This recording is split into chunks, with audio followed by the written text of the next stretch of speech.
Bang, bang. Welcome to tonight's city council meeting. We have a study session scheduled. And the topic is the budget. Let's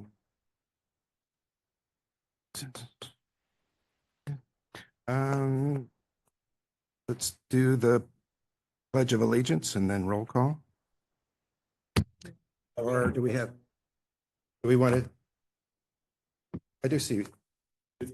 We do need roll call. Okay. Oh, I've got it. Because I've got a script.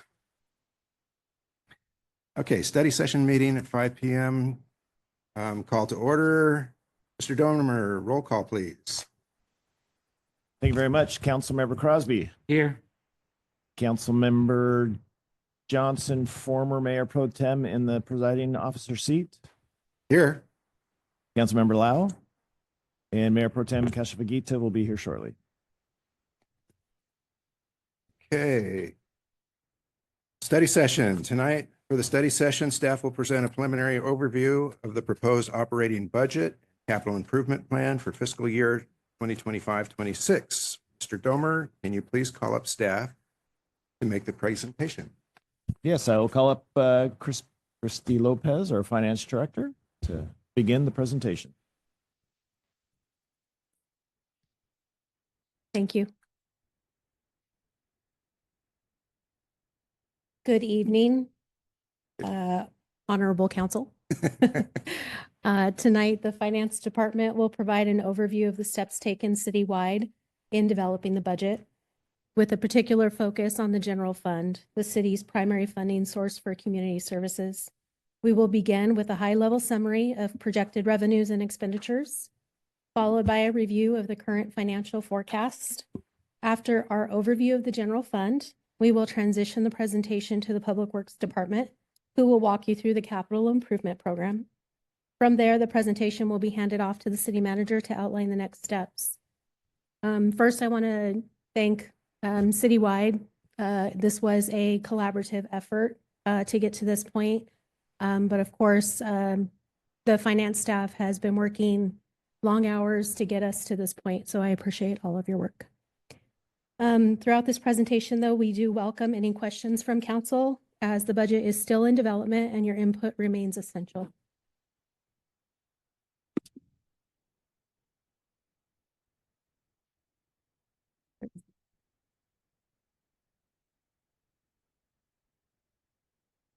So our goals and objectives for today is to present the preliminary budget to you, which is the most up-to-date version as of an hour ago, because that's how this works, reflecting all changes made throughout the budget process.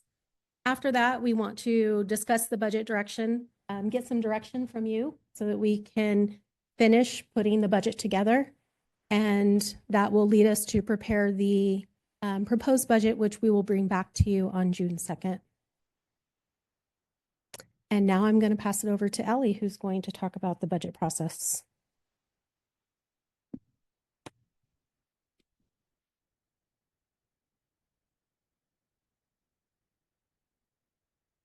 Good evening and welcome everyone, and thank you for joining the session. And we'll begin by walking through the city's budget process, current challenges, and the steps we're taking to ensure financial sustainability. And today we'll discuss, today's discussion also connects directly with our strategic policies, priorities, and community values.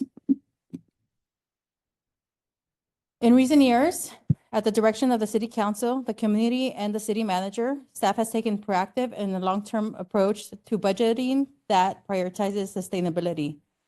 This approach focuses on identifying and addressing the root causes of budgetary challenges rather than just managing the symptoms. The upcoming strategic plan session provides council and stakeholders with an opportunity to engage in a more in-depth discussion about the city's current goals and future direction. We encourage everyone to attend the strategic planning session on May 17th, where City Council, staff, and community members will come together to define and align the shared priorities of the city. So don't forget, just be here Saturday, May 17th, 9 to 4. Moving on to the forming the fiscal year or the budget development. Staff began the budget process early in January with key milestones scheduled throughout to ensure time for analysis, internal review, and input from both the council and community. Tonight marks the first opportunity for council and public to view a high-level overview of the general fund's preliminary budget. Following this meeting, we will move into the strategic planning session, then the second study session, and ultimately the final budget approval process on June 16th.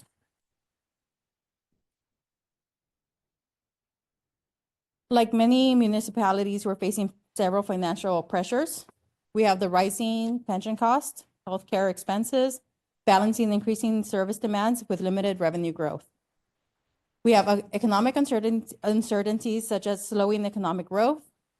We're faced with federal and state legislations, unfunded mandates such as SB 1383, the organic waste recycling, which will fine the city for users who do not recycle organic waste, and AB 1637, which requires local agencies to have a .gov or .ca.gov for website and email addresses.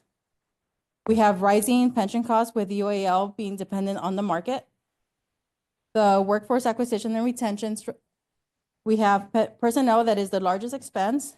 We have challenge finding balance between controlling cost and attracting, retaining top talent to maintain expected service levels. And we have increasing utilities and basic costs.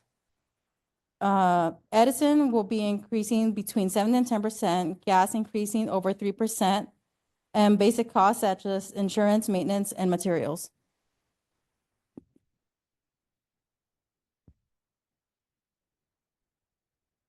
Our sustainability efforts have spanned over a decade. The city implemented several strategic measures over the span of the last several years, including first cost sharing with Classic CalPERS members, the Measure LV, POB bonds, pension obligation bonds to manage liabilities, the 115 Trust, pension stabilization fund to plan for future obligations. And these steps aim to ensure long-term financial health. Every year, our focus remains on balancing financial responsibility with quality service and delivery. And moving on to the 2024-25 year-end estimates. Our current estimated resources is roughly 47.8 million. Our estimated appropriations is 49.7 million with a deficit of 1.8, excluding prior year encumbrances and rollovers. And we are balancing this with fund balance reserves of 1.179 million and operating reductions of 642,000. And moving over to the preliminary budget will be Jesus.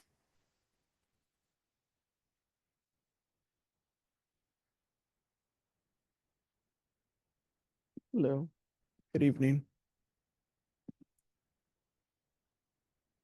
I will go over more into detail about our preliminary budget as it is standing today. So first, we'll start with a general overview of our general fund preliminary budget. For the general fund budget, we are seeing and projecting revenues at 48 million. 58% of that is coming from taxes. Taxes are our largest revenue source for the general fund, and those will bring in about $28 million. We also see expenses or preliminary expenses at 52 million. And that pie chart is broken down by department. And we see that the largest section of that is public safety with totaling $32 million. The expenses include all personnel, operations, and capital outlay expenses. Taking those revenues minus those expenses, we get a preliminary deficit of $3.6 million.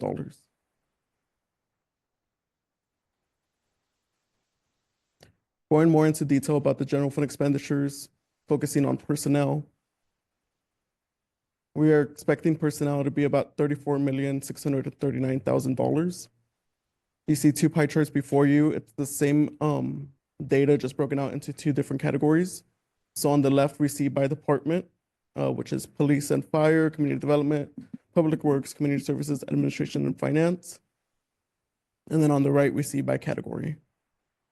The largest section by department would be, again, public safety, taking about 80% of the general fund personnel budget. And then by category, the largest category would be salaries. Each year, departments are able to request new personnel additions to their budget.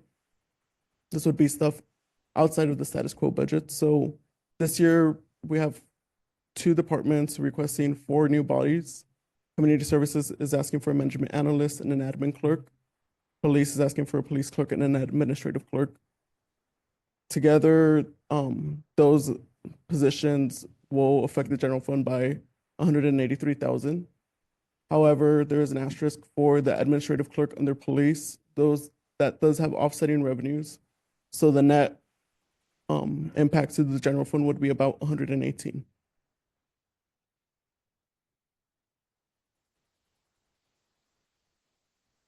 Still looking at personnel, but looking more into detail, comparing it to last year's or our current year's adjusted budget, fiscal year 24-25. We see that overall there's been an increase of about 2% or 666,000. On the top, we have it divided by department, at the bottom by category. You see at the bottom, the largest section or largest category would be UAL with an increase of 108% compared to last year.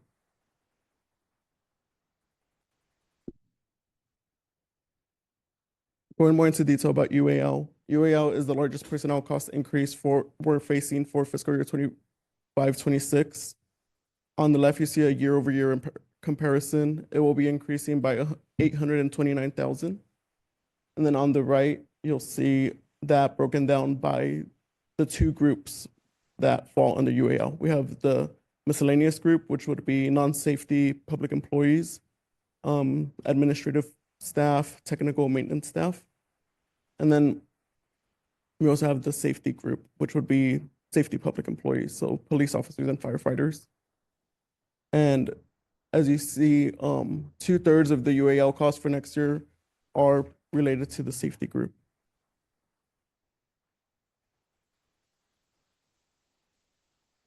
Moving on from personnel and more onto operational and capital outlay budget.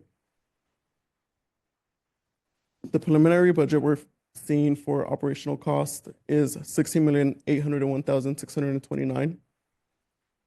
Again, split up, same numbers, but split up by different, on the left by department and on the right by category. We see that public works' operational budget is about 51% of all operations. And then staff went through each line item and categorized all operational accounts into those 4 categories you see. So contractual obligations would be like professional services, such as our auditing fees, our legal fees. Utility costs would include fuel, water, gas. Operational overhead would be fleet and insurance, and general and administrative would be just about everything else. And we see that 44% of all operations for next year are expected to be tied to some sort of contractual obligation.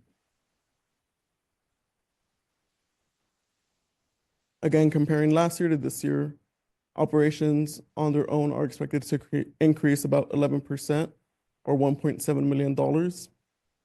Same as with personnel. On the top, we have by department, at the bottom by category. And we see that the largest category increase would be utility costs compared to last year, with an increase of about 26% or about $336,000.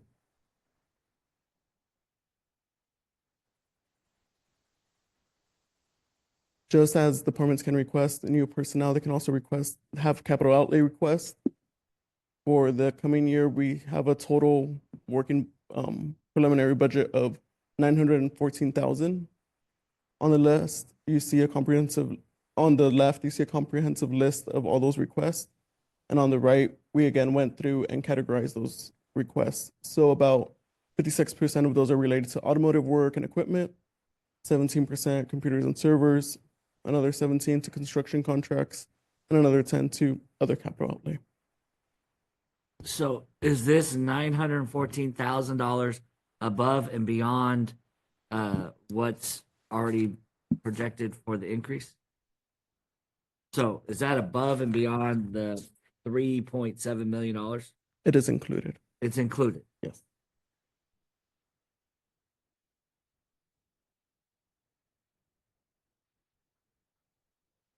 With that, we'll move on to general fund revenues, and I'll pass it back to Christy.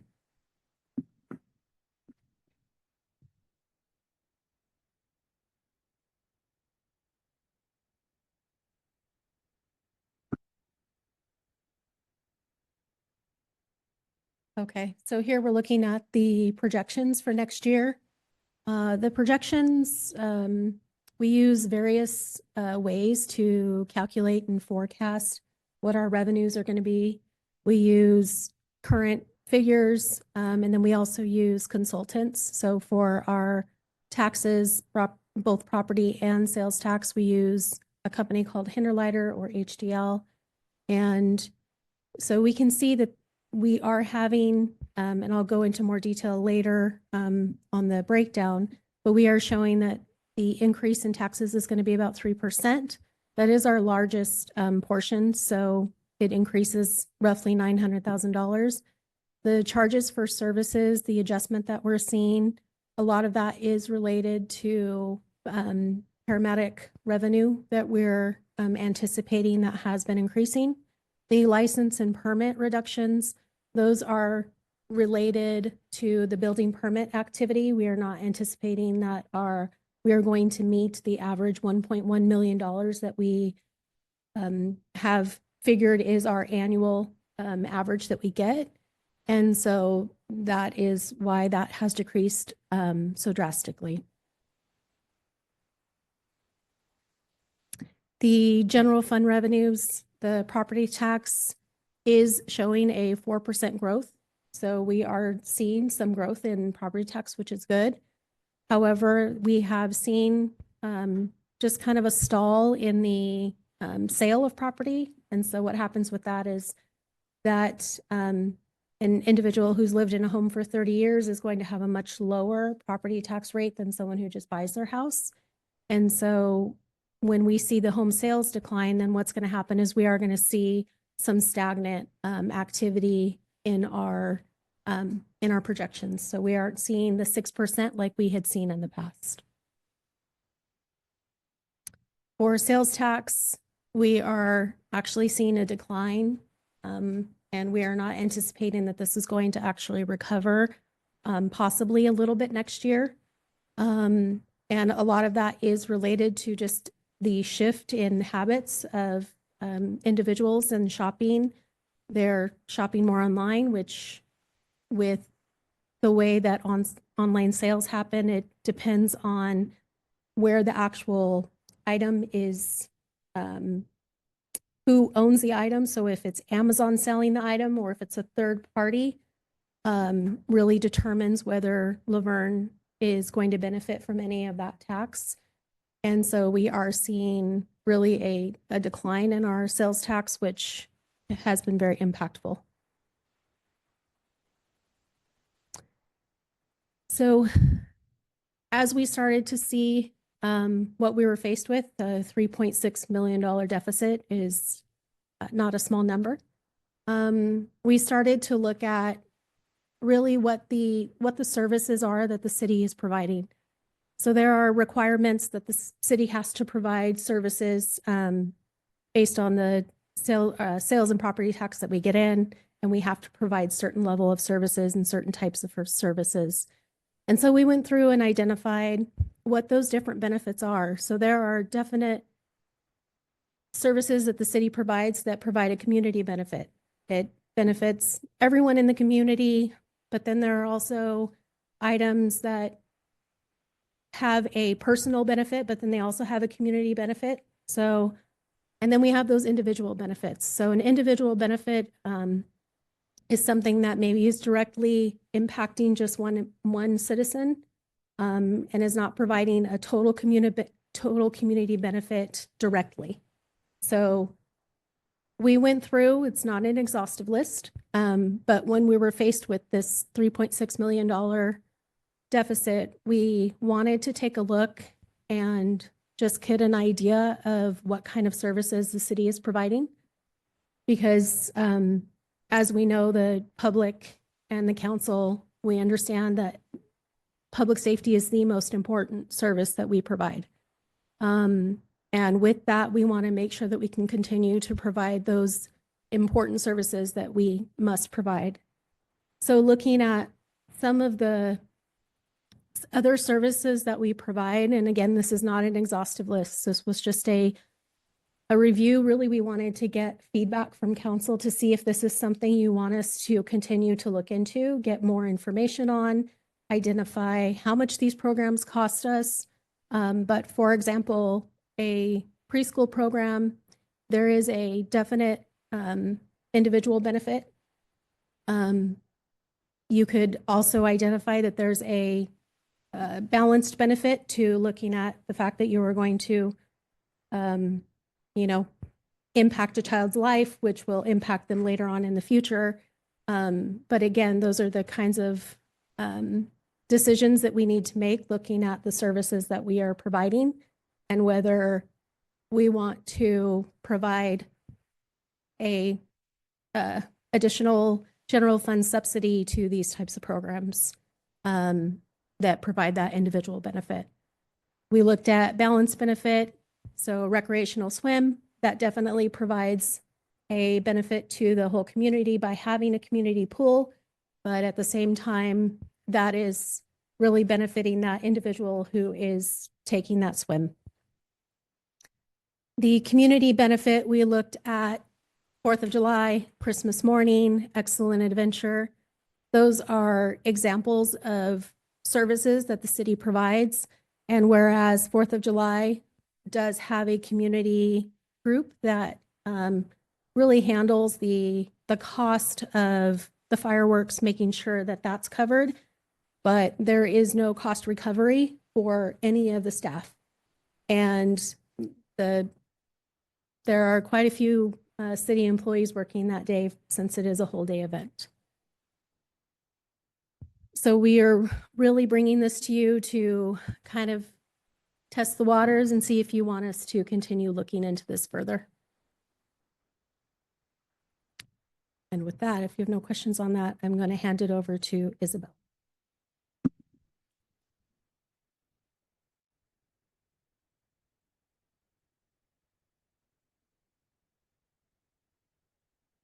Good evening. I will be going over the general fund reserves and Measure LV fund balances. So here's the graph of the general fund reserves.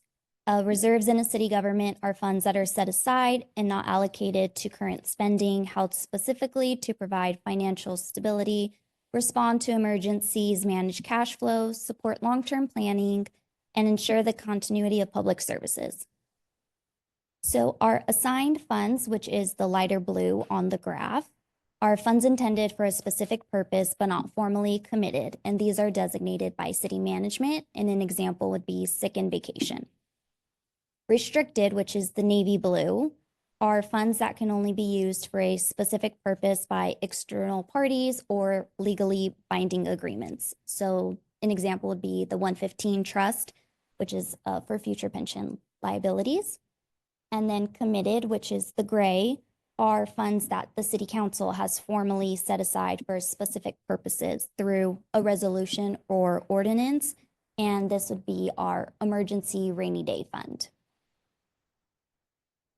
The gray. Restricted, yes.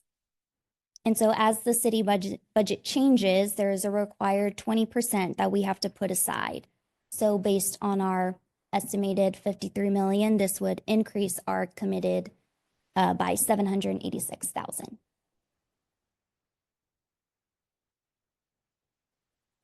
Okay, so moving on to Measure LV. In 2020, this was passed by Verne residents who increased sales tax rate to 10.25%. And so based on our current data and as Chrissy mentioned earlier, we also use HDL. Expenditures are projected to begin to exceed revenues by fiscal year 26-27. And if these current trends continue, the Measure LV fund balance will no longer be sufficient to support financial activity in fiscal year 31-32.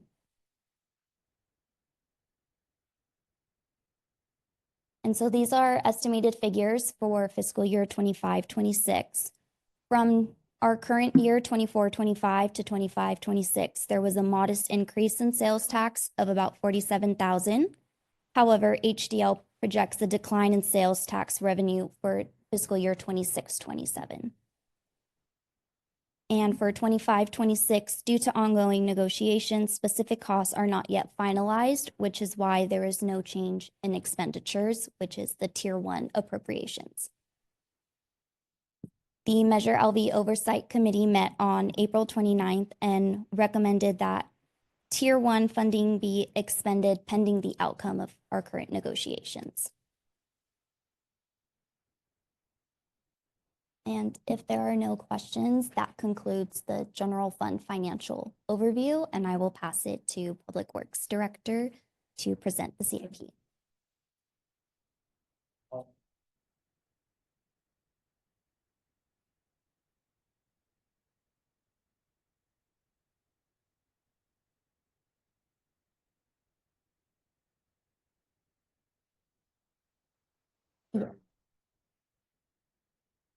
So it's the 9.6, and so that would increase.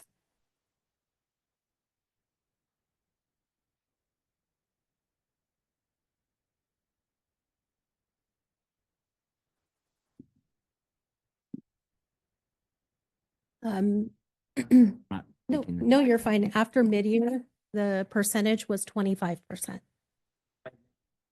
25%, correct. So, it's not proposed to, the total overall includes all of the different sections that we have. Right now, the required that we have is 20%.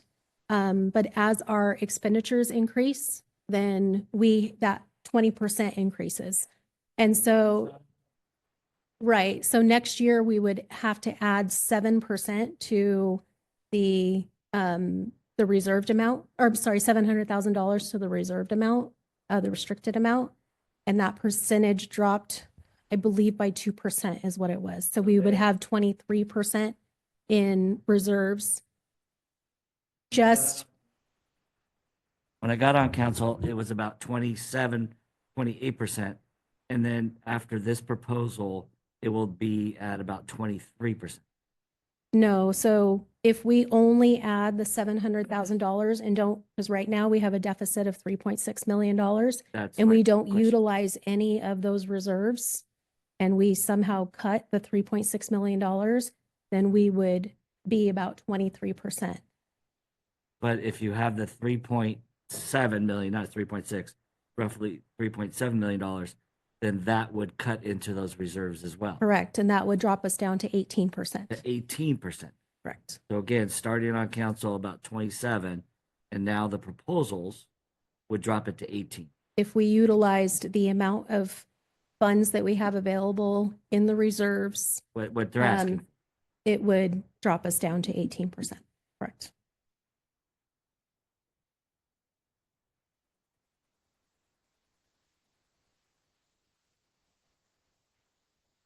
Does anybody have any good news?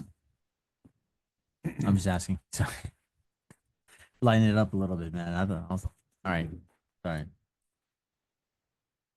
Good evening, honorable council members.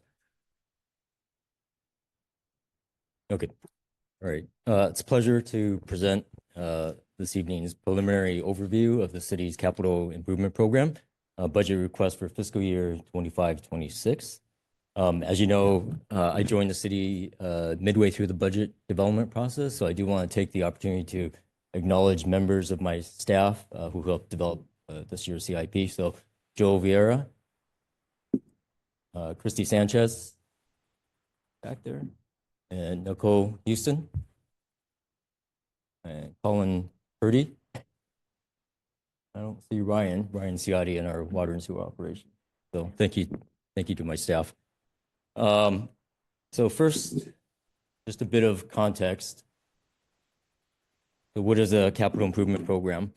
It's a multi-year planning effort that is intended to forecast the various city facilities and infrastructure needs over a 5-year planning horizon. Projects included in the CIP typically include major construction projects or equipment purchases that usually requires expenditures of funds from sources other than operating revenues.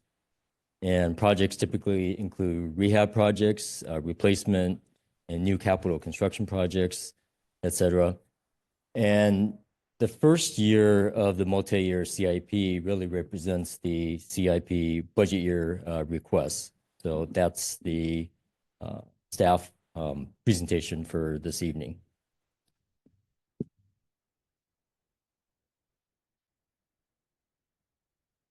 So this slide just summarizes some of the key funding sources that are typically used to fund capital infrastructure improvement projects.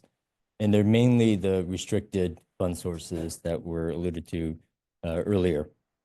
As you can see, there's a variety of fund sources. We tend to not use general funds to fund capital projects because they're the most flexible fund source, and we tend to use those for operating expenditures. So for capital projects, we tend to focus on utilizing the more restricted fund sources, outside grants, and dedicated funding programs for various uses.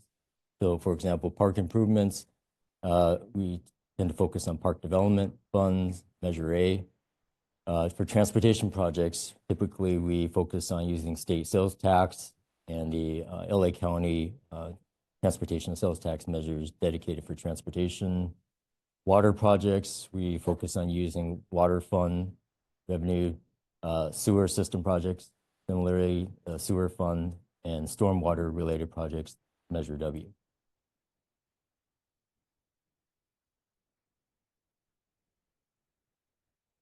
Just to highlight some of the projects that were completed this fiscal year. So we had the Las Flores Park playground upgrades, annual street rehab projects, the Beach Street improvement project recently completed, the fire station 2 roof replacement,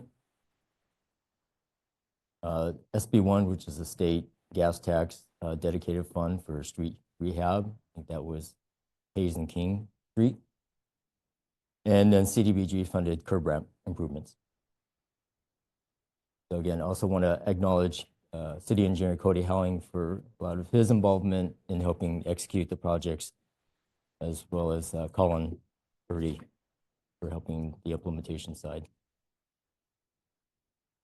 Just to highlight some of the projects that are currently underway. We have the AMI meter replacement project. So this, as you council is aware, will help prevent water loss.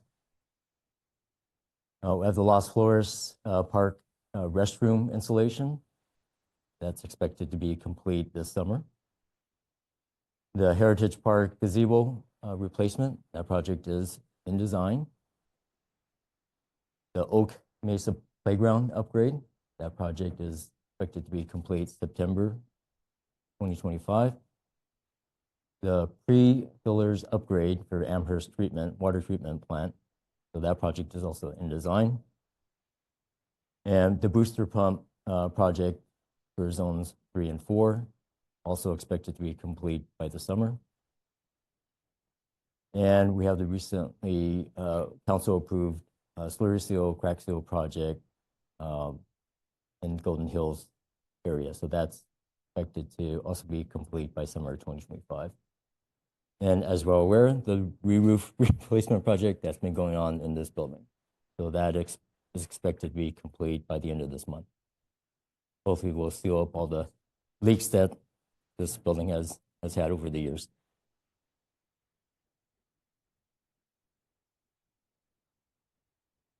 So on to the new requests. So this table summarizes the new building and facilities request for this upcoming fiscal year. So we have the community center flooring project. So thank you to Yvonne and Community Services for partnering on that project. That will upgrade the flooring in the main hall and the hallways for that building. We have access control upgrades for improvements in Fire Station 2 and 3. Similarly, also a flooring project, Fire Station 2, and HVAC and water heater upgrades and replacement for Fire Station 3. We're also proposing a facilities conditions assessment for all of our facilities citywide. So this will represent a first phase in that effort. And then lastly, the public safety building, that's proposed is a replacement of the chiller in that building. What's a chiller?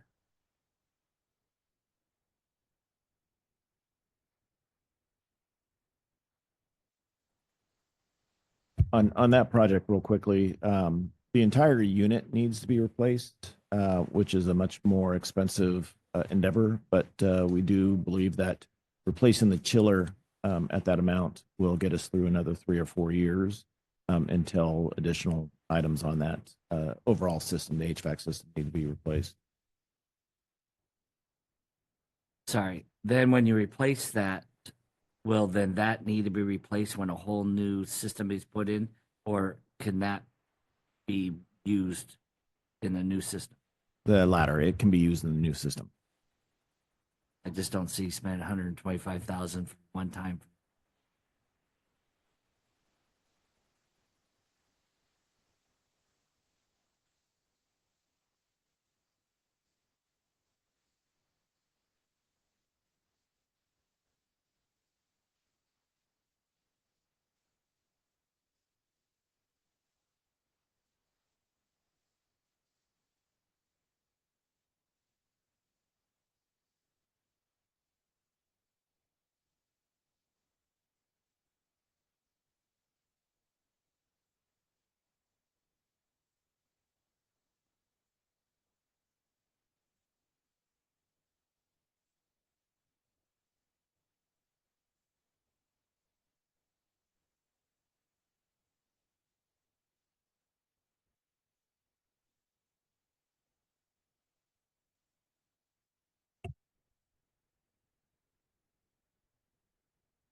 And I know I sent this to City Manager Domer too. There's a new grant from Foothill Transit for any bus stops and stuff like that. So just want to make sure, note that to apply for that grant as well. So to free up some of our Prop A money.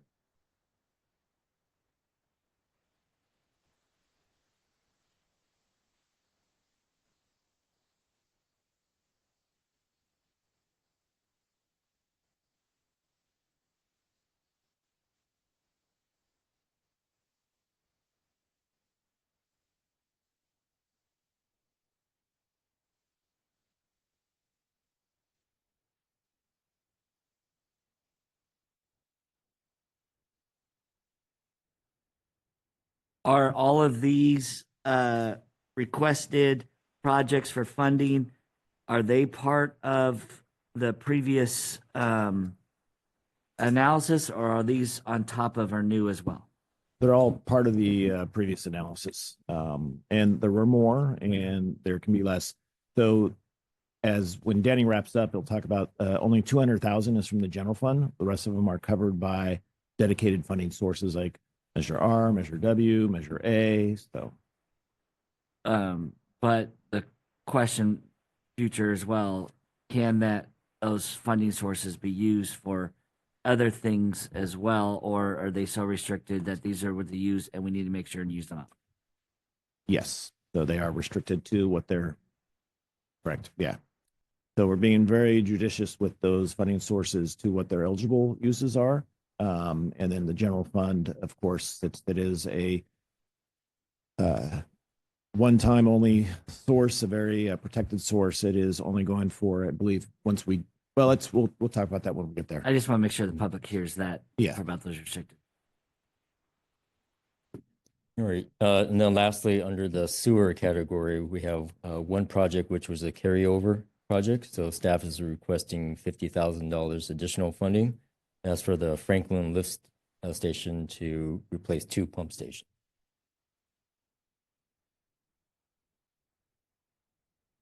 And so in total for this CIP budget year request, staff is recommending $4.3 million in total appropriation request.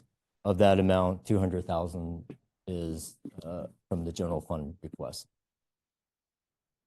Yeah, as Danny was going through this, 125,000 of that 200,000 general fund request is for the public safety building chiller.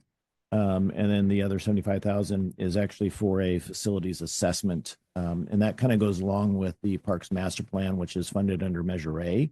But the 75K is, we can cut that, but we also believe that it's a good investment of the general fund as we look at all of our city facilities that need to be assessed for the future. So this is really the next year we're calling a planning year to look at as far as the general fund investment, but to look at those buildings, the other structures of the city, and all of our facilities that need to be reviewed for investments in the future. So that way we can look at both grant funding opportunities, appropriation opportunities if they do reappear in the federal government.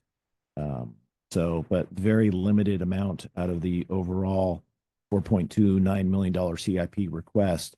200,000 of that is from the general fund.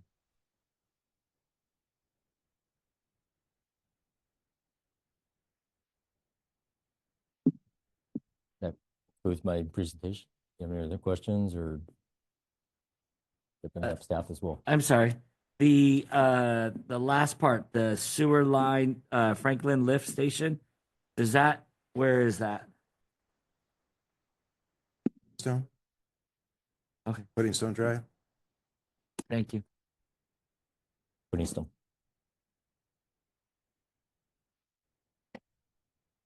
Any more questions for Danny? Thank you. Great. Thank you. Turn it back to Kristen. Yeah, I think at this point it's both coming back to Christy and myself for the overall, recap and next steps. Yeah, there's more to it, but first I want to thank Christy and her staff and kind of the ever-changing numbers, as she mentioned earlier, that these are as of probably about an hour and a half ago now, and it's because we continue to get information. Originally, the requests that were coming in the meetings have been reduced through actions of looking at things. So the requests were actually more, and the department heads will kind of reveal that or talk about that a little bit more at the June 2nd meeting, because that's the kind of the opportunity as one of the final kind of reviews of the budget. Operating a city is expensive. And what we're finding with a lot of things is that our revenues are not all the way there, especially with the sales tax with a projected decrease next year.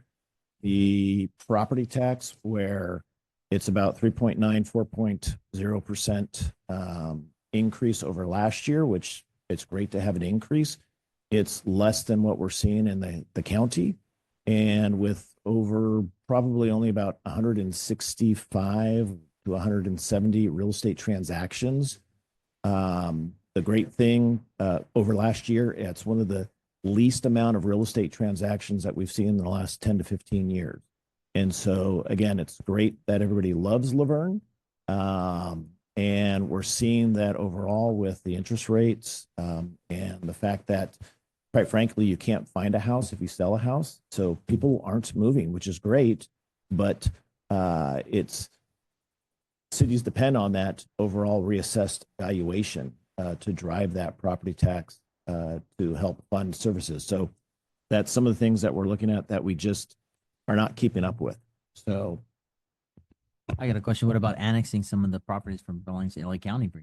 Laverne? I mean, some make sense. absolutely, and we are doing that right now. In fact, I have a meeting coming up with the city managers of San Dimas and Claremont to talk about, because LAFCO, which is the Local Agency Formation Commission, which kind of studies and proposes and recommends annexations, they have put the sphere of influence review for Laverne, San Dimas, and Claremont on the top of their priority list to start looking at, because we do have the two areas both in the west and the east to review for whether that sphere of influence should be adjusted. So, for example, North Laverne is also the Claremont area and all that stuff. So really it's just Claremont and San Dimas that we are looking at. But for example, the sphere of influence, which is currently defined on the west. So there's a lot of people on our west side with San Dimas that have a Laverne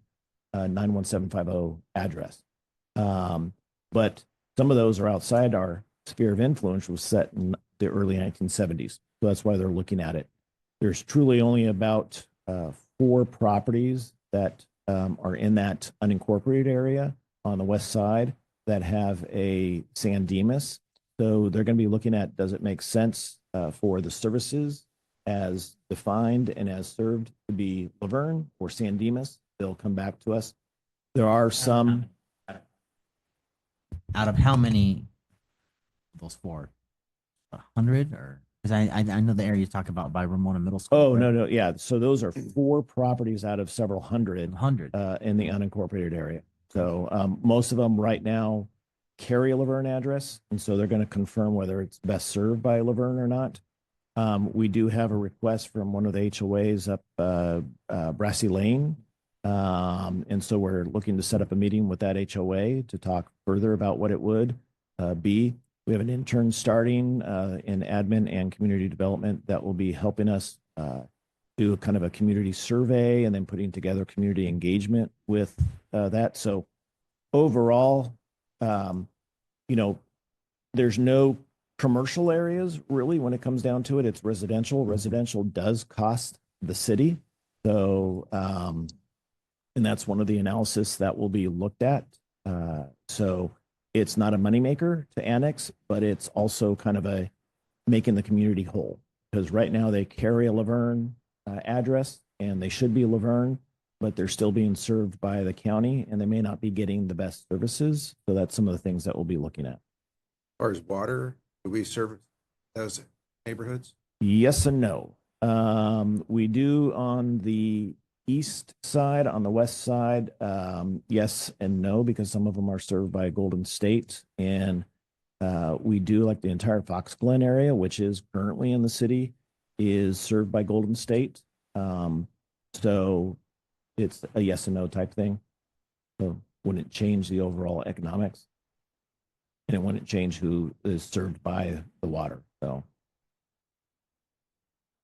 but yeah, so the current look does not include all the budget requests that are out there. We have kind of siphoned some off, and before, in the next pass through is when I'm going to be looking at a lot of things and kind of cutting back some issues. So the next request will be a little bit thinner.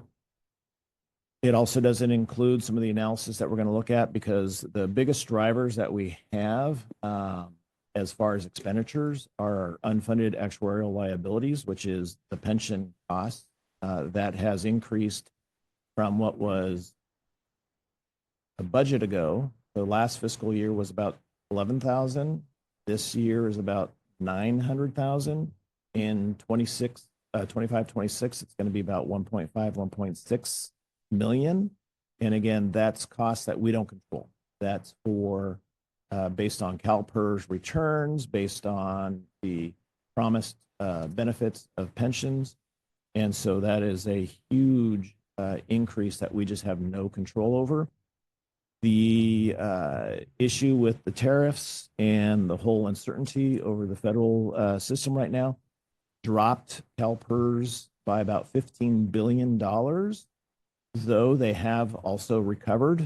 Chrissy and I were just looking at the amount and kind of doing quick back of the hand, and they're at about 5 to 5.5%. CalPERS needs to at least hit 6.8 in their investment returns.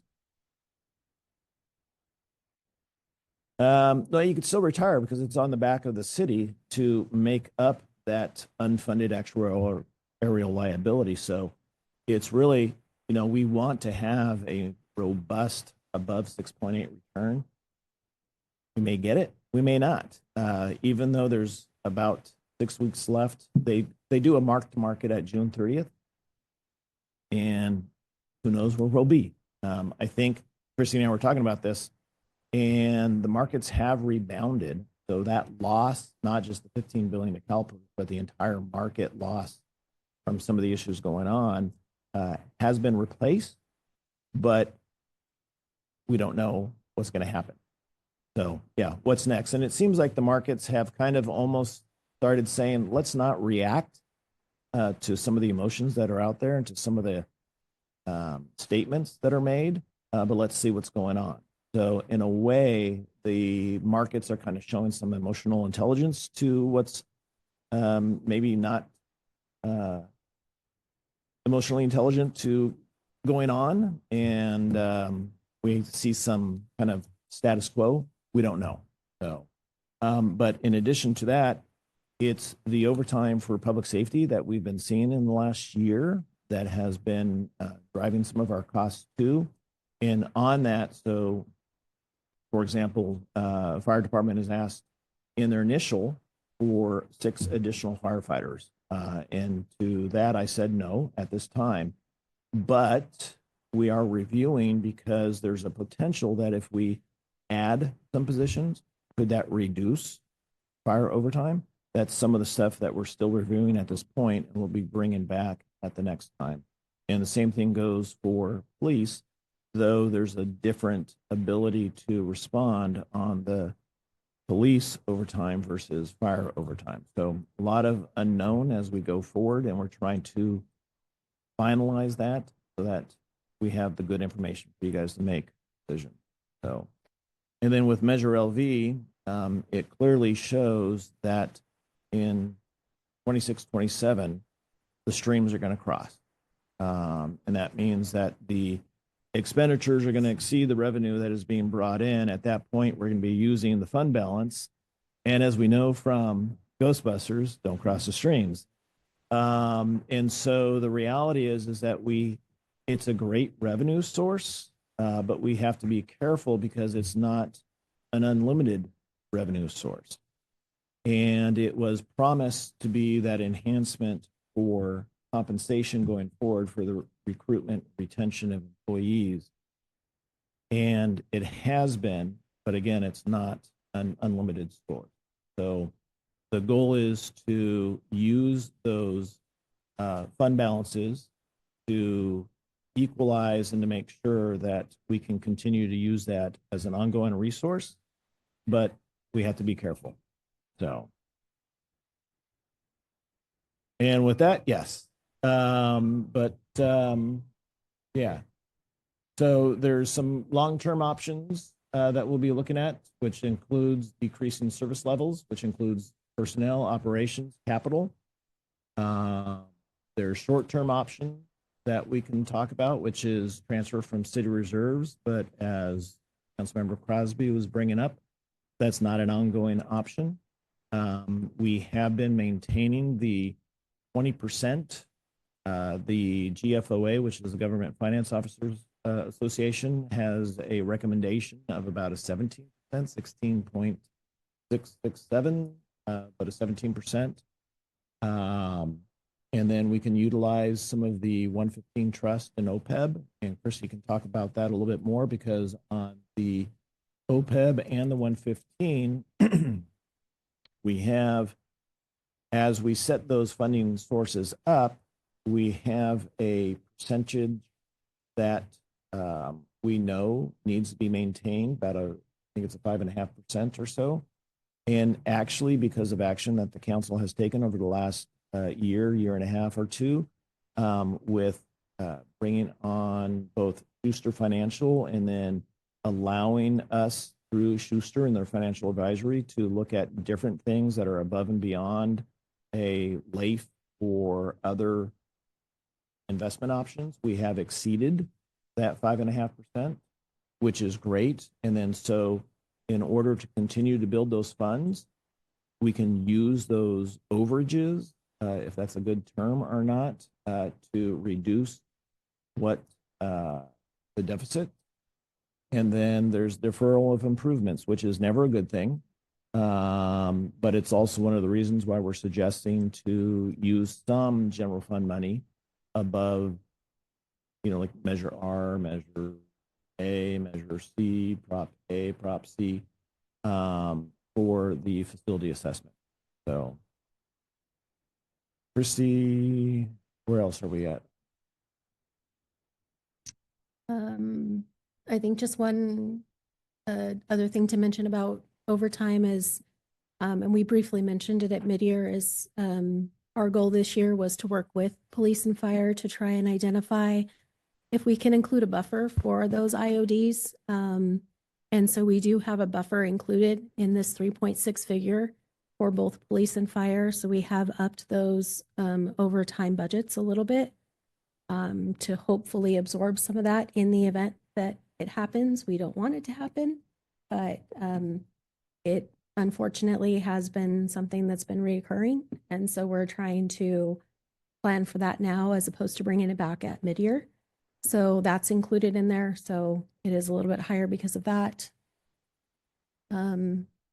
As Ken mentioned, the 115 trust and the OPEB, it looks like we could possibly utilize about $1 million of interest that is exceeding what the actuarials identified as what our target would be, which is about 5.5% for both. It's an option for us to utilize. The initial review that we had a consultant look at for the 115 trust is that they recommended that we don't utilize those funds until 2028, I believe, to try and help us because UAL is supposed to get worse. However, we had an 18% return for OPEB, and we had about a 13% return for the 115 trust. And so it is possible that we could utilize those funds. Which is nice. But the overall is, we don't want to say it's a gloom and doom. It is kind of ugly, but, the city has a good ability to withstand a lot of things. It's just that it's tight. And we're not alone out there. But, truly with the UAL, the unfunded actuarial liability increases, which are beyond our control. We do have to maintain the issue on overtime use and just control all other costs. So it's just extremely difficult with a city the size of ours, which is about 33,000, and being full service, which is police, fire, water, and not having those economic development drivers. Unfortunately, with some other cities that are out there, the Mangas, Montanas, the Ontarios, where they have the ability for, undeveloped property and they're bringing it online. We don't have that. We're built out. And we don't have a lot of, new economic development drivers out there, though we are working on that. So anytime there is a, CVS or a Rite Aid or something that goes out, again, that's, you hope that an equal sales tax generator comes in. But there's, no undeveloped area where a new Costco or a new auto vehicle dealer comes in. We do have the opportunity with the Fairplex area. And we do know that now that they're looking at a new soccer stadium at the area, minor league soccer, and a cricket field for the Olympics, which would continue to operate, that pushing that development that can be in the city of Laverne to go forward. And that may increase that coming in sooner. And then hopefully that would help with the driver of a hotel. But that is still not in the books anytime soon. So, but it is in the future. So.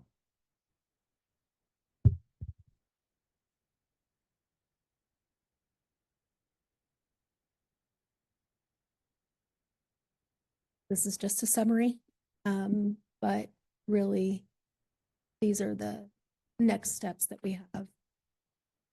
And we talked about a lot of it already, but trying to get your thoughts and your direction on how you're feeling about the 3.6 million and where you think we should go, because it is a large figure.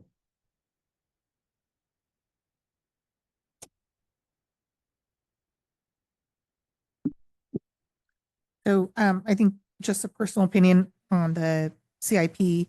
I don't, I worry that any delays in continued maintenance, replacement of essential items, I think that may bite us later, given tariffs, labor costs, supply and, supply chain issues, et cetera.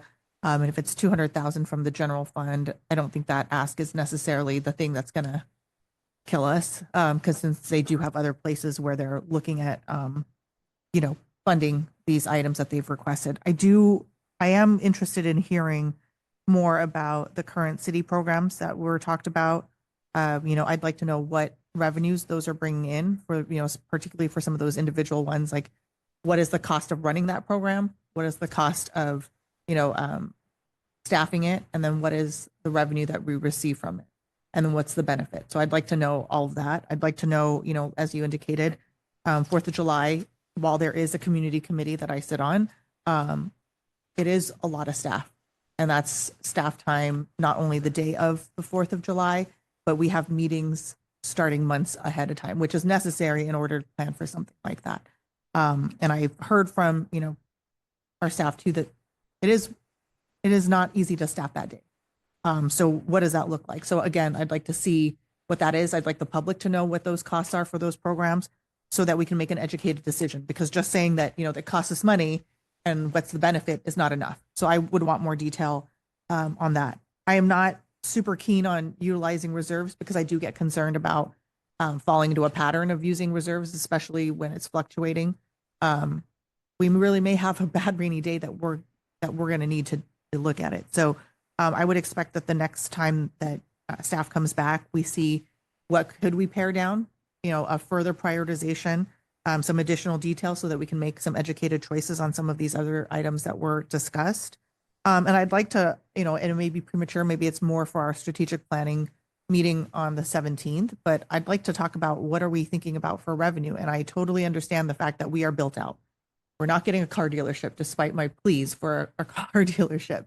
But what are some things that we can do to drive up revenue in other ways? So that may be a discussion for economic development and for, our business development in this city. And how do we encourage more folks to stay here and shop here? And that may be looking at how late are our shops open? What are the terms of our conditional uses? I don't know, right? I think we need to look at all of that to see where can we maximize that. So we need to cut, but I also need to know where can we possibly identify revenue sources. And like I said, I get we're not going to get a big influx, but what are the ways in which we can encourage revenue in any way, shape, or form that would be beneficial to help offset the numbers that we're looking at? Because I don't think it's going to get better over the course of years. I just think with everything going up, it's not the way the stars are aligning for us. So those would be my comments. Thank you.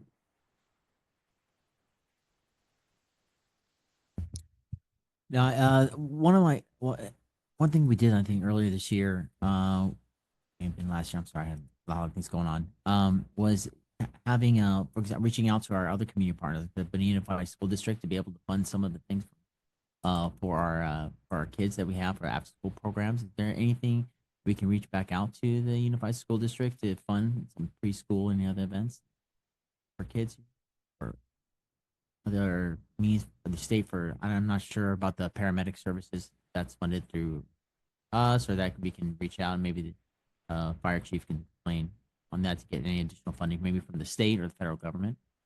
I don't know. Thought I'd reach out and see if there's any opportunities that we can use other.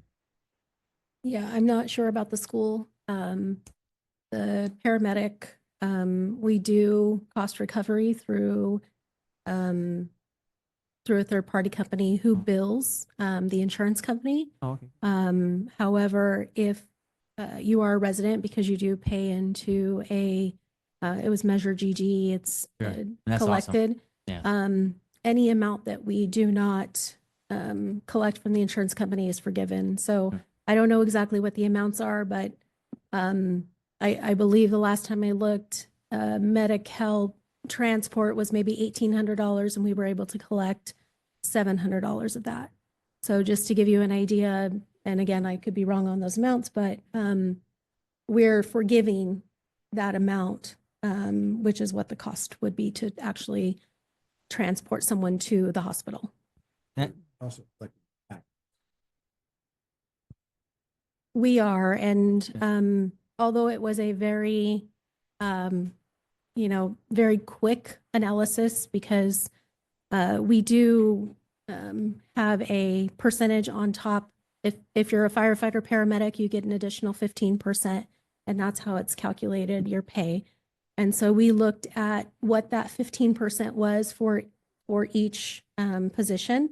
And then we looked at the revenue that we're receiving from both Measure GG as well as the revenue that we get from the paramedic. And we are still not covering the cost of running that program. I mean, that program And is great. I mean, it is a great program. it's something that I never want to change. God bless them. They took my father not too long ago.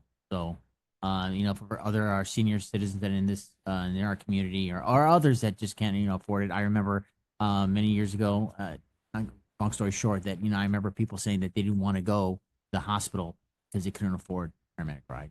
So I am forever grateful for that service. And I absolutely not want that in any shape or form. But I just like to see how we can provide additional without reducing any of our services. What can we do? What are we missing out there that we can keep those services for our public safety, for our community? I mean, that's my. Yeah, and we continue to look at that, and Fire Chief Nig has been great on Oh, yeah. reviewing all different types of programs out there and how we can, be efficient on all that stuff. So, and working with partners and all that. So, Oh, thank you.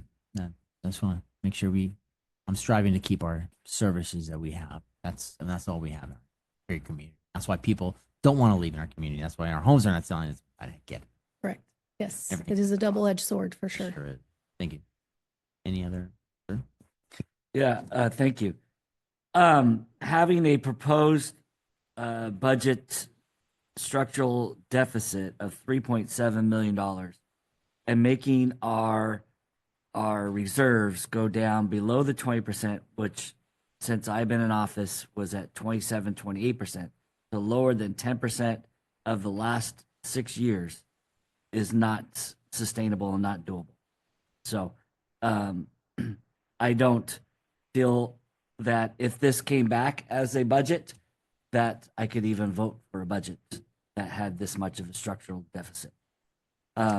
Putting on where the community benefits, I know some of the staff really don't like the Christmas morning or the 4th of July, but just even putting those on there concerns me as well, because those are two events that hit every one of our community. And so I'm very concerned. Adding personnel when we are about to or in or going into a recession is very concerning as well, because those are ongoing costs, and where we are not sustainable again of having these projected ongoing expenditures.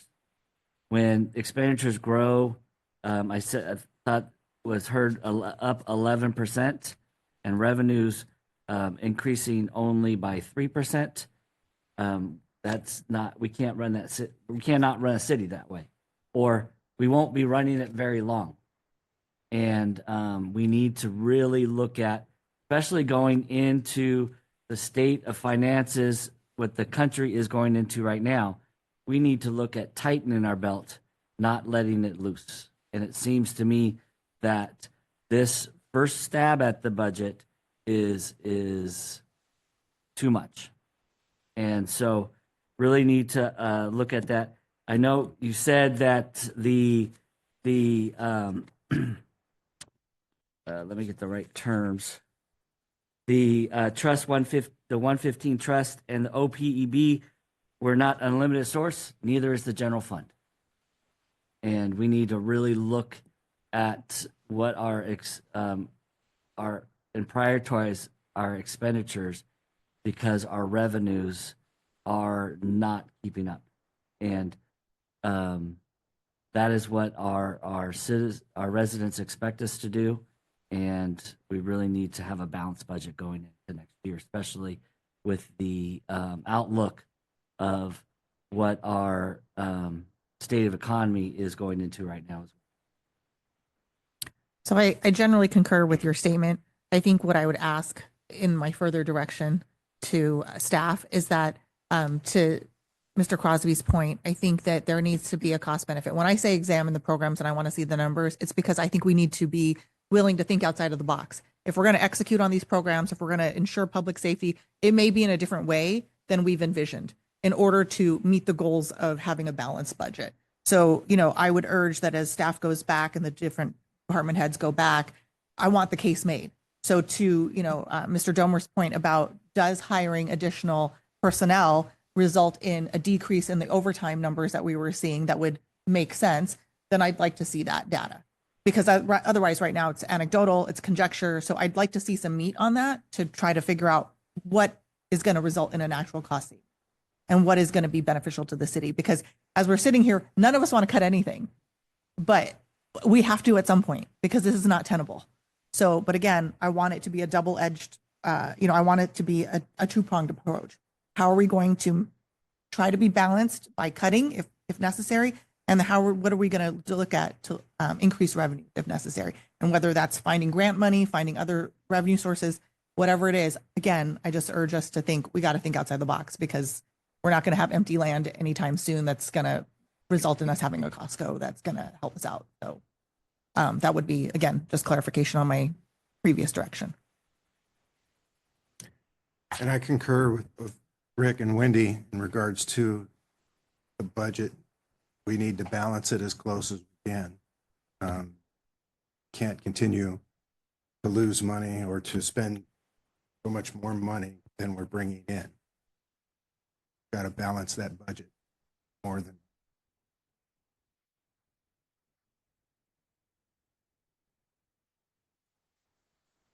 I mean, that's anybody else have any other comment? We hearing none. Do you have anything else you'd like to add? I do not. Thank you. Thank you, Christy. Appreciate you, and thank your staff for their hard work and diligence. No other council comments here. We'll move to, or is any other public comments on this matter? Not everybody come up at once? No? All right. All right. So, well, yeah. So, thank you all once again. I apologize for my little tardiness I have. If there's no other action on this, staff, you have been provided direction best we can to give you guys, and go back to the drawing table again and see what we can do, to make it better. I believe in you. I have full faith and confidence in you, as do our community does. You know what I mean? That's why we've been able to be successful this long, and I foresee we will continue to be successful. So without that, we will. Nobody else have anything else. We're going to recess to our city council meeting at 6:30, and with that, I'll allow my colleague to hit that. We're gonna not hit the gavel, right? The gavel? Come on. Tim's not here. Well, there it is. Thank you. Nice to see you, by the way.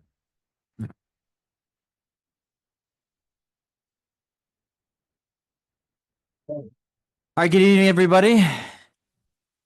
Good evening, everyone. It's 6:36, and I want to welcome everybody to tonight's City Council meeting here in the great city of Laverne. I'd like to start off by reminding everyone that per the city rules for decorum, all speakers, members of the audience, and council members are to conduct themselves with decorum and to not engage in conduct that interrupts the orderly conduct of the city council meeting. Also, public comment through Zoom will only be accepted for the agenda items listed within the consent calendar, public hearing and discussion calendar section of the agenda. General public comments will be accepted at the meeting by those physically in attendance and at the appropriate time. Tonight, we are pleased to have Air Force and Army veteran Maria Estrada to conduct the Pledge of Allegiance. Sergeant First Class Estrada, would you please honor us? Can I Welcome. please have everyone stand in reciting of the Pledge of Allegiance? And if I can have everyone in uniform, please run our hand salute, and all veterans. Everyone else, can I please have you put your right hand over your heart?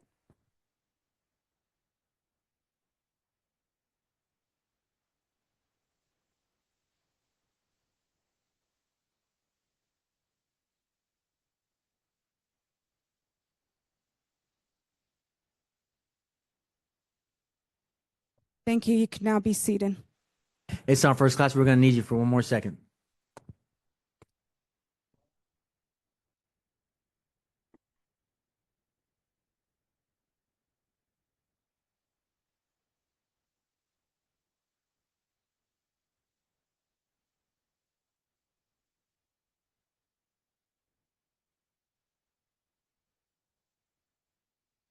Well, tonight it's a great honor to be with my Army sister. Huge honor for me to have you come up front here and lead our Pledge of Allegiance. Sergeant First Class Estrada, as you can see, is a very well decorated soldier. Very well decorated soldier, and I want the city to know a little bit more about you, Sergeant Estrada. Is that okay? All right. I spent 6 years active duty Air Force. I got out for 6 months. I joined the Army thereafter, and I spent a total of 22 years in the military. I retired in 2022. I did 4 tours, 2 to Iraq, 1 to Afghanistan, and I deployed 2 weeks after the towers fell to an undisclosed location. My last assignment was 9.5 years, and I was military police instructor, senior leadership, and advanced leadership.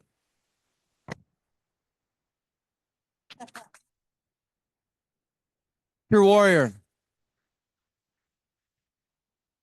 And you're also a student at the University of Laverne, graduating. Yeah. God bless. What's going to be a degree in?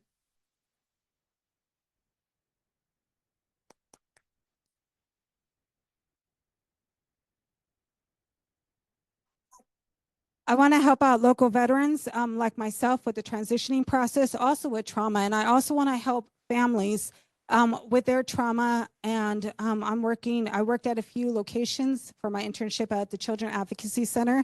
And there's a lot of families in need right now, and I want to give back that way as well. So myself, I came from not a very good background, but here I am, many, many years later, and I was able to go ahead and overcome the odds. And I want to help those that don't think that they have a chance, that to tell them that here I am, and hopefully inspire somebody to go ahead and be a productive citizen and go out there and make a change in the world as well.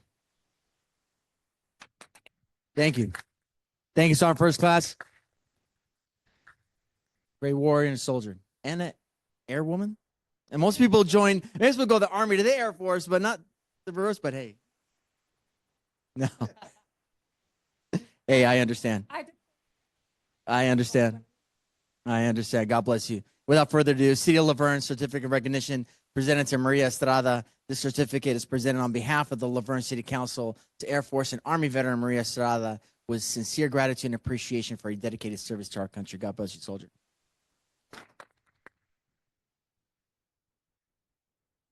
We're on a budget.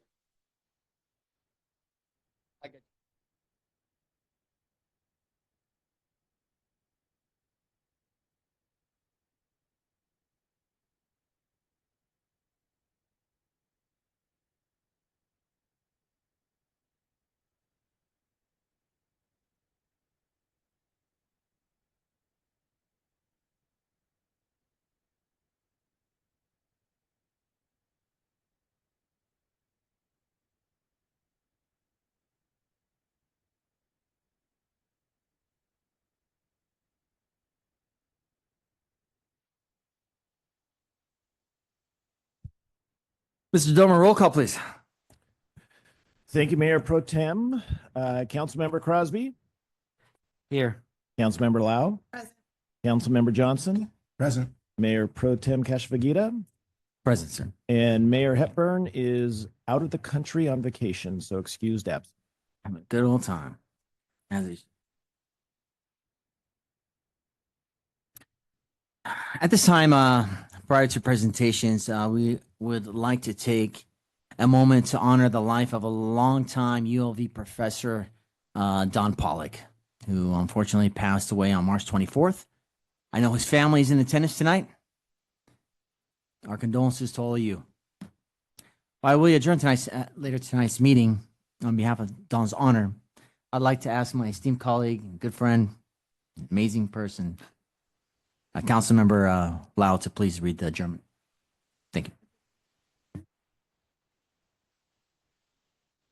So for those of you that may not know, we are going to be adjourning tonight's meeting in honor of Professor Pollock. But we also know that in deference to the family and friends who have come, we don't necessarily expect them to hang out with us for the entirety of the meeting. So we wanted to make sure that they got to hear it. And we also have Professor George Keeler, who will say a few words on behalf of Don. So just for those of you that may not know who Don Pollock was, he was a longtime University of Laverne professor. He lived in Claremont. He passed away, as Mayor Pro Tem said, on March 24th. He was 71. He was born on December 18th, 1953 in New York City. He moved to the West Coast after graduating from the State University of New York at Binghamton, and he worked at Laverne at the ULV for 28 years, where he advanced to full professor and was named Professor Emeritus upon his retirement. He led the broadcast journalism program and played a central role in developing its film curriculum. Don brought deep industry experience, producing over 300 films across genres, including documentaries, promotional pieces, and performances. His students went on to win more than a dozen Emmy Awards. He also helped establish Laverne Community Television, LVTV. So for all of you residents who get to enjoy seeing the events in the city of Laverne, it was thanks to Don Pollock, who served as the station manager for over 20 years, and he helped secure contracts for the university to operate PEG access TV stations in both Laverne and San Dimas. He is survived by his wife, Frances, his daughter, Ariella, son, McKinley, and brother, Blair, and of Chapel Hill, North Carolina. So at this time, I'd like to ask Professor Keeler if he would like to come up and say a few words about Don Pollock. And so I don't know. Oh, JR just moved the podium on me, I think. Oh, thank you.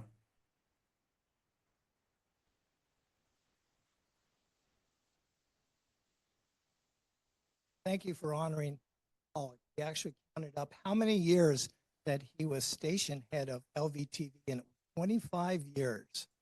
That's a long time. Don Pollock put Laverne on TV. His main job was as a professor and program chair of broadcast, but he really relished his role head of LVTV. He wanted the station to be prominent and important in the life of the city, and he worked hard to make it so.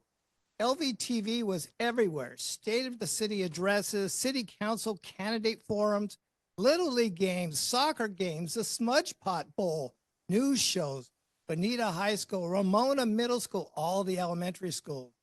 He included the university, the Historical Society, and Hillcrest Homes. The list is long. So many of us have had that I saw you on TV moment, thanks to Don. Don developed a partnership between the city and the university. LVTV would not be an afterthought. No way. It would be upfront. LVTV was a real world opportunity, and Don and faculty members Mike Laponis, Shane Rodriguez, Ken Pucci, and Morgan Sandler embraced that, and they continue to mandate that almost all student television work be broadcast on the station, from beginning classes to senior projects. Don's partnership plan was brilliant. While other local cities soon abandoned their public access stations, Don kept LVTV vibrant and full of diverse programming. With city leadership at his side, he fought the good fight with the cable companies to properly fund the station. And Don opened the station to Laverne's residents. He personally taught free community classes so all our city places could be on TV. There are two ways to do city productions, the easy way and the Don Pollock way. Somehow we paid the equipment bills for new high definition cameras, teleprompters, scores of lighting kits, tripods. The list is long and expensive. One day, Don returned from a convention with a high definition mobile studio. Now we could take 25 students on City of Laverne shoots, to concerts in the park, to 4th of July parades, to sporting events, to the city's Halloween street event. The students rotated through different jobs, and we pulled off network-style productions. Because of their real-world work on LVTV, our alumni now hold prestigious jobs. Don was a leader in professional organizations. These TV folks regarded him as a guru and sought out his public access TV advice. And Don always entered our students' work contests.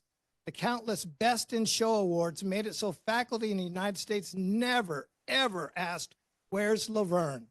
We honestly ran out of wall space to post the framed awards, and I invite you to come into our area to see your awards from LVTV. Don gave LVTV a very firm foundation. It continues strong and vibrant to this day with Ken Pucci as station head. I'm sure many of you know Ken, and you also know Claudia Gonzalez. Ken and Claudia are the lead persons for City of Laverne programming in the present day. Tonight, we salute Don Pollock and we recognize his family, which is the other partnership in LVTV success. Success does not happen in a vacuum. Would you recognize Don's wife, Frances? Where are you, Frances?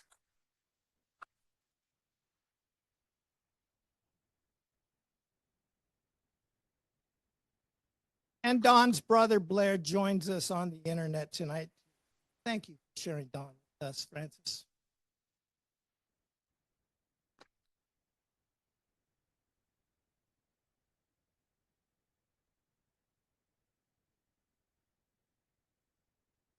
I just wanted to make sure I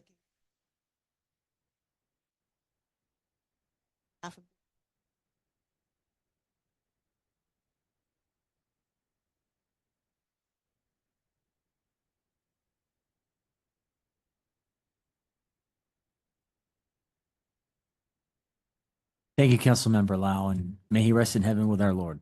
Thank you very much for having him be a part of our community and our city for all these years, and I thank you for coming here today. And then, without further ado, tonight we have 4 presentations.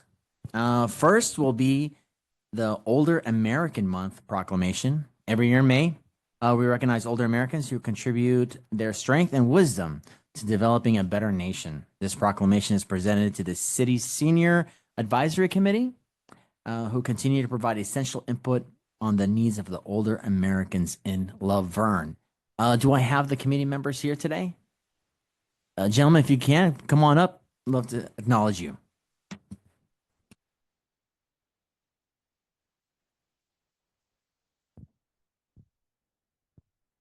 Come on, Sailor. Yeah, you sure did, Taylor. You sure did. A little bit of rocky, but we got there. That's another story. God bless you. A man here's a veteran, United States Navy. Oh. Fair winds and calm seas. No, never? Not even once?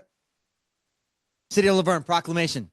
Whereas the City of Laverne is home to a growing number of older Americans who contribute their strength, wisdom, and experience to our community in building a more perfect union. And whereas our community strives to foster a diverse and inclusive environment where people of all ages and backgrounds can flourish. And whereas the Senior Advisory Committee recognizes our need to create a community that focuses on transforming how society perceives, talks about, and approaches aging. And whereas the City of Laverne and Senior Advisory Committee continues to build an even better community for our older residents, encouraging them and those around them, please do, to challenge stereotypes and dispel misconceptions surrounding aging. And whereas we recognize the importance of empowering older Americans to engage as they age. Now, be it proclaimed by the City of Laverne that the month of May 2025 be recognized as Older Americans Month. And we encourage all residents of Laverne to recognize the contributions of our older citizens help to create an inclusive society, and join efforts to support our older Americans in flipping the script on aging. This day, May 5, 2025. Thank you.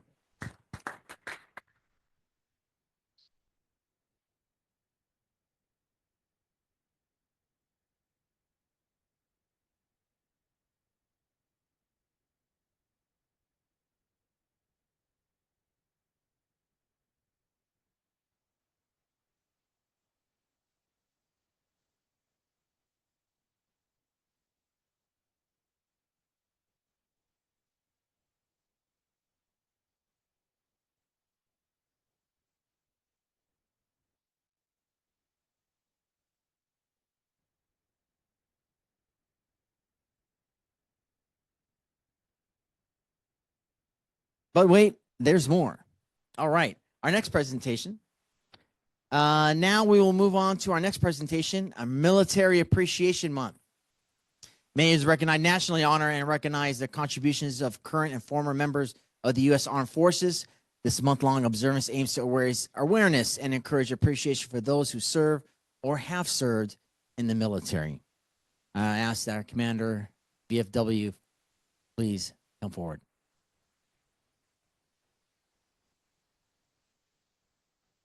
You look great. You look great. Come on up, Sarge. I need you too.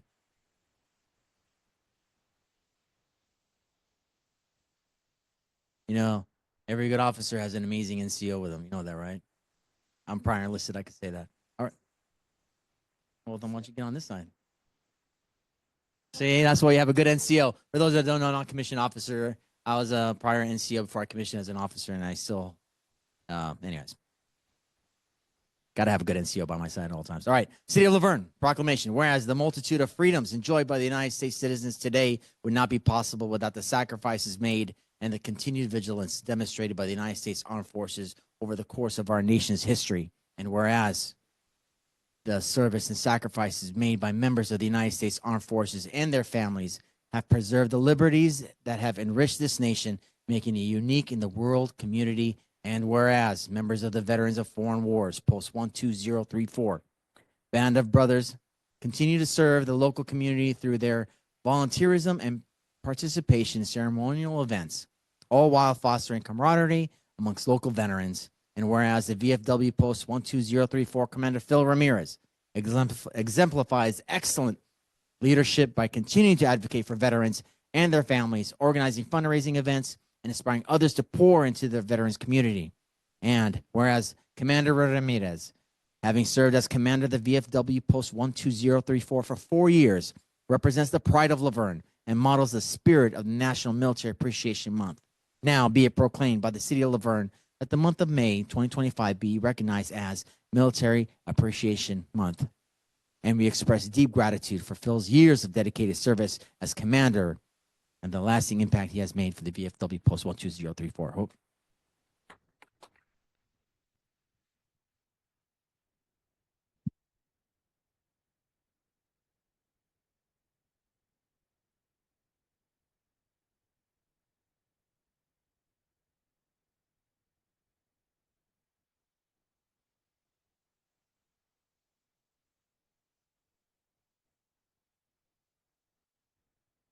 Thank you very much. It's been a pleasure serving this community.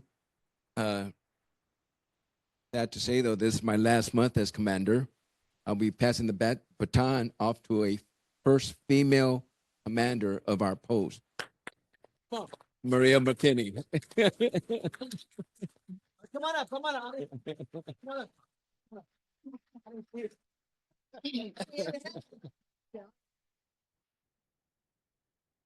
Your turn to make us. You're up. I can honestly say that it has been a pleasure learning from Commander Phil. He is one of those people that is a stickler for rules and it keeps us on a tight ship. I will continue to do as much as I can for our community and our veterans.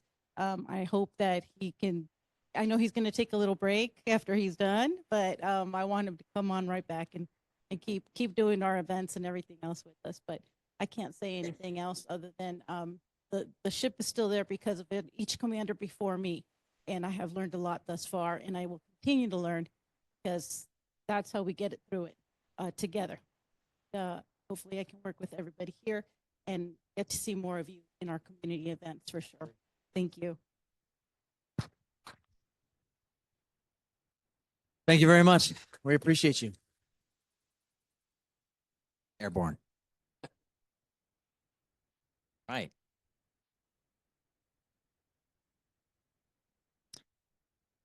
Our next presentation is to award the Harvey Good, the Jack Huntington Pride of Laverne Award. Harvey is a former ULV professor of biology and biology department chair for 20 years and is also a 42-year board member for the Inland Valley Humane Society. The Good Mobile was named in his honor, allowing the Humane Society to bring their services directly to the communities they serve. Outside of his volunteer efforts with the Humane Society, Harvey Good previously worked for more than 30 years as a volunteer firefighter and member of the Mountain Search and Rescue Team from Mount Baldy Village. Congratulations, Harvey. Come on up, sir.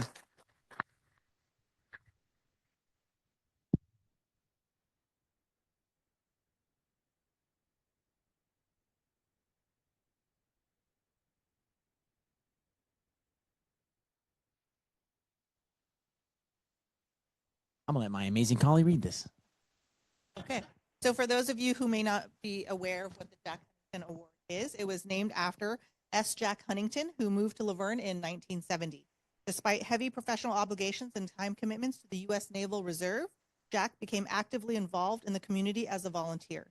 He was active in various local organizations, including the Laverne Jaycees, Little League, and the Youth Basketball Program. Jack also served as a City of Laverne Commissioner for more than 15 years, completing 2 terms on the Parks and Recreation Commission, as well as 2 terms on the Planning Commission. Jack Huntington was a citizen volunteer who exemplified the pride of Laverne through selfless service to the community. And in his honor and in his name, we award this awesome honor to. Oh, but wait, there's more. Wait, there's more. Our amazing Senator Rubio. This is an amazing award from the state Senate. All right, and the state of California Senate certificate of recognition goes to Harvey Good, the Jack Huntington Pride of Laverne Award. On behalf of the California State Senate, it is my honor to recognize you as an awardee of the Jack Huntington Award. Your unwavering commitment to our community as a previous professor at the University of Laverne and as a current board member of the Inland Valley Humane Society are truly awe-inspiring titles and set an example for others to follow. Thank you for your invaluable contributions to the city of Laverne and the San Gabriel Valley. Congratulations, sir. Signed, State Senator Susan Rubio. We love handshakes here.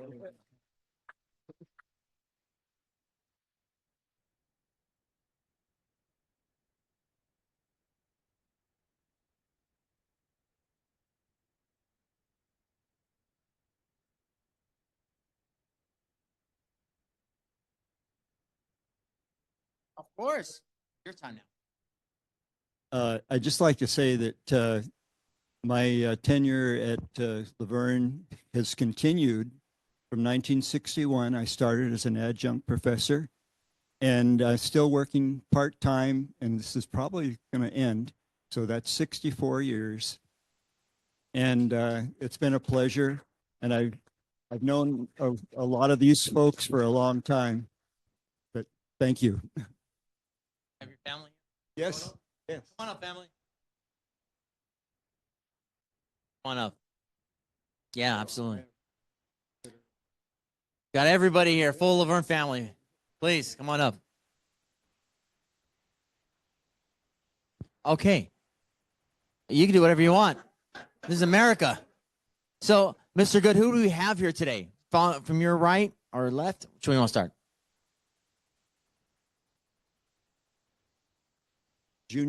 A junior at Benita High School. Matthew is in 8th grade at Ramona. This is my wife, Connie. Hi, Connie. My youngest son, Ron, who's a firefighter with San Marino City and County, and yes, and his wife, Katie, and my older son, Randy, who is science coordinator for Azusa School District, and is also a professor at the University of Laverne. God bless all you. God bless all you. Photo time.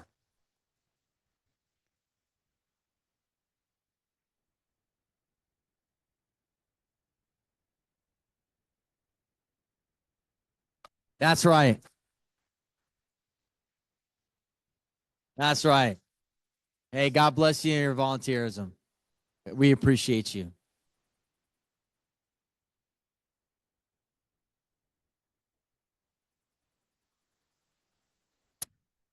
Okay. Where's our amazing fire chief? I'll allow you to do the honors, kind sir. Oh, well, I would love to introduce you.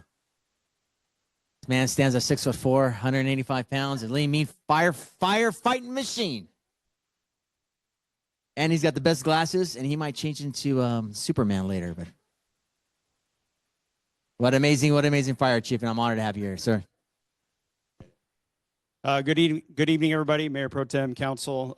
Before we get down to business here, I'd like to say I've known the Good family for quite some time. Worked alongside with Ron Good at San Marino City.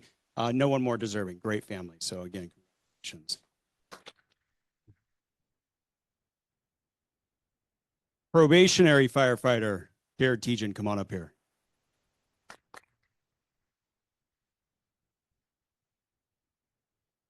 All right, we're going to put you on the spot here. Like we do with all of our new firefighters, we take this opportunity to introduce our newest firefighters, firefighter paramedics to the community, which will lead to a more formal badge pinning that we do internally, as is tradition in the fire service and the police department. Jared began his career with us here in January of 2023 as an ambulance operator after graduating from the Crafton Hills Fire Academy. And at that, he was a role model ambulance operator for us for years. He previously served as an AO as well with the Costa Mesa Fire and Rescue and spent the last year working as a firefighter with Clark County Fire Department. We couldn't just let that fly. We're going to have to get him back. And so here we are. Jared has always made it clear that it was his goal to return to Laverne as a firefighter. And we're proud to have been able to make that a reality.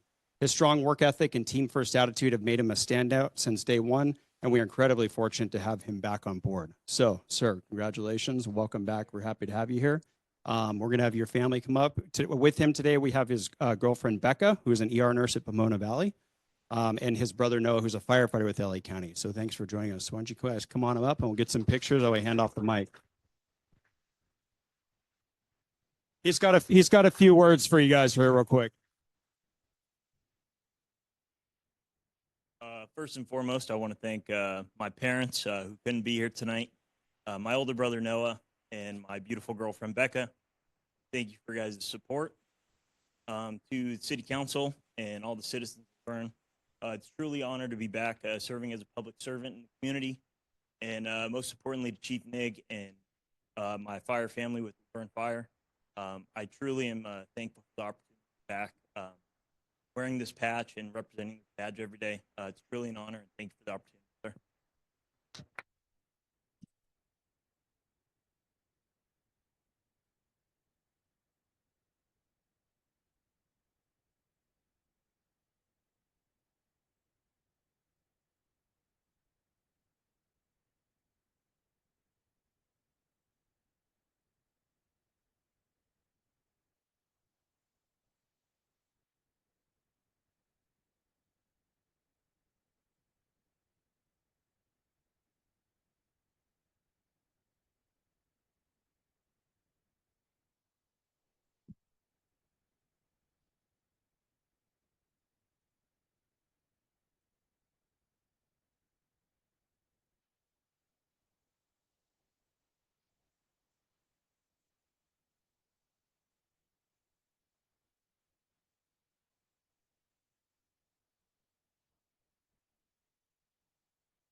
All right. Thank you all for coming.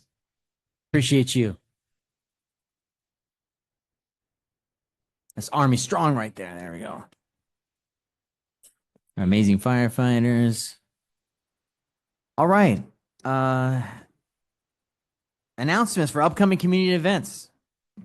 Now we'll move on to these announcements for our current upcoming events. I have, if you could please be patient with me today. We're going to have the Pomona Valley Transportation Authority to come on up for some community events. All right. Thank you. Hello, everyone. My name is Nicole Carranza. I'm the CEO of Pomona Valley Transportation Authority. We are the JPA that runs the Get About service in the area. That's transportation service for seniors and folks with disabilities. I'm sad to announce that we are having a public hearing coming up for service changes that are going to be proposed. So what's happening is that we have a increase of 50% in our current operations cost. That's due primarily to wages and also to other overhead costs that, due to the current administration and other unknown factors that cost has been increasing. These costs are going to be proposed to increase in for FY26, which starts July 1st of 2025. Just a summary of the proposed changes. We are proposing to change the fare from $1 to $2.75. This has not been changed since, I would say, the 80s. And we are also looking to change our, that's for our Get About service. So moving from $1 to $2.75. And then our extended service area for Get About will change from $2 to $3.75 per one-way trip. We are looking also to reduce our operation hours on weekdays. Currently, we're running from 6 a.m. to 7:30 p.m., and we will be proposing new hours from 8 a.m. to 5 p.m.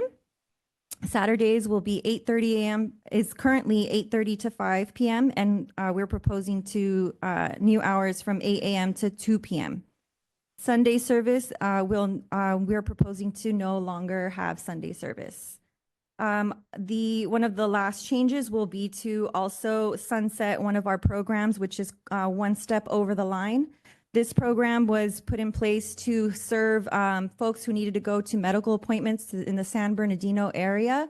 So we extend all the way as far as Loma Linda, and this service will be sunsetting. We usually, we have funding for this program through Metro Federal 5310 grants. That money we will be using for another premium service, which is Ready Now, which helps folks with same-day transportation.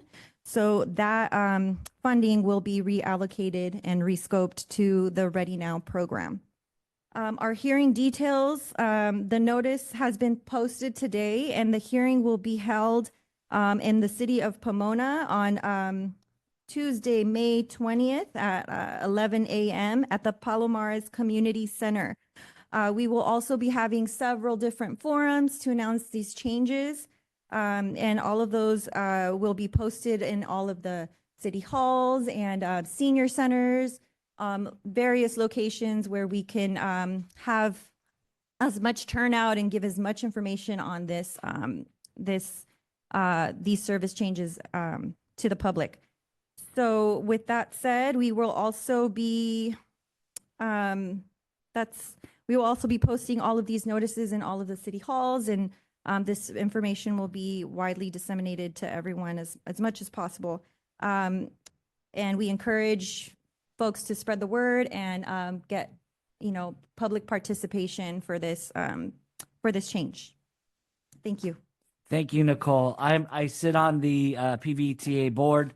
There's flyers over on the table as well if you want flyers for this public hearing. Again, the public hearing is to have your input about these proposed changes. So if you are for or against these changes, please show up at the public hearing to get your input as well. It is a large cost and really looking to reduce the cost by 20% is why the changes are being proposed. So again, thank you, Nicole, for coming out.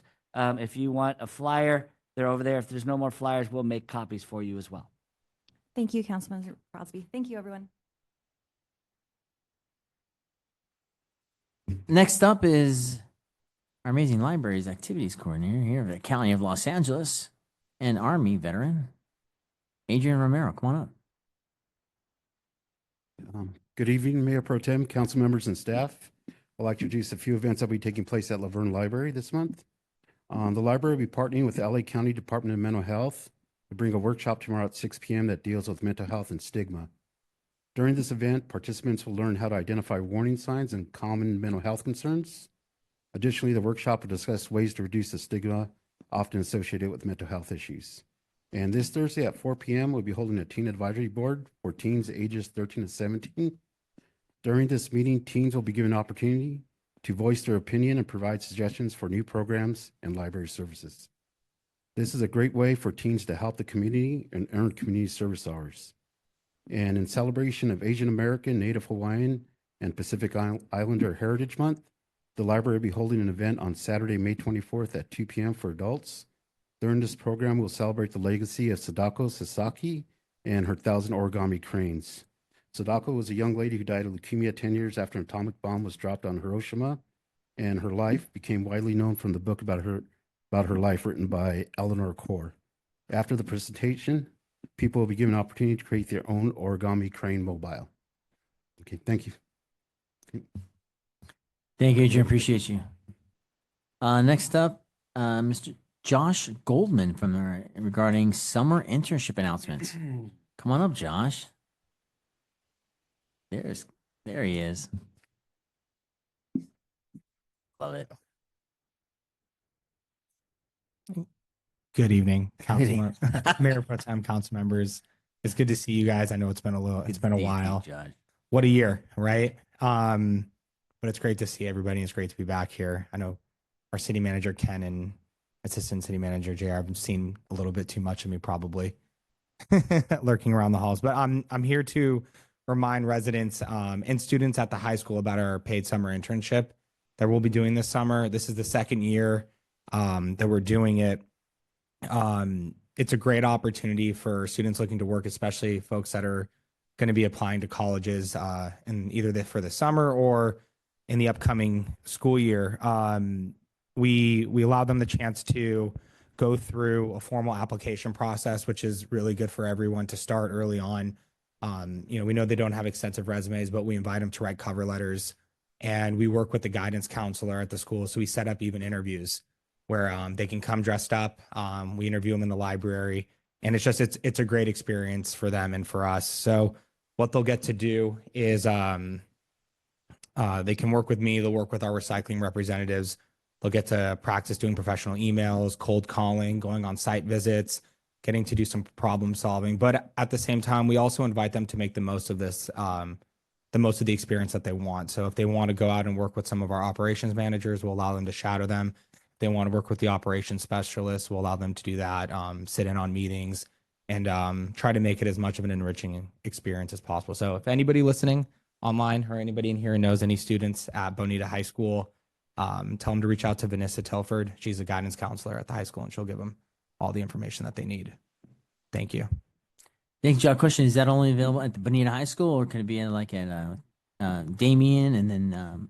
Yeah, if a student at Damien, Calvin Baptist, yes. Yeah, if they're we've been mostly doing it with the Bonita High School, but if there's students at those schools that are interested, they're absolutely more than welcome to. Who would they be able to reach out? Can they reach out to? Is this online? If They can contact me directly. Okay. So if I know almost everybody in City Hall, I think, has my contact I do. information. I They take can contact you too. You got it. I think all of you council members also have my information. So yeah, we'd be, as any students that want to do it, we're happy to. Thank you, Josh. We appreciate you. I'm gonna save the best for last. What? I did that on purpose.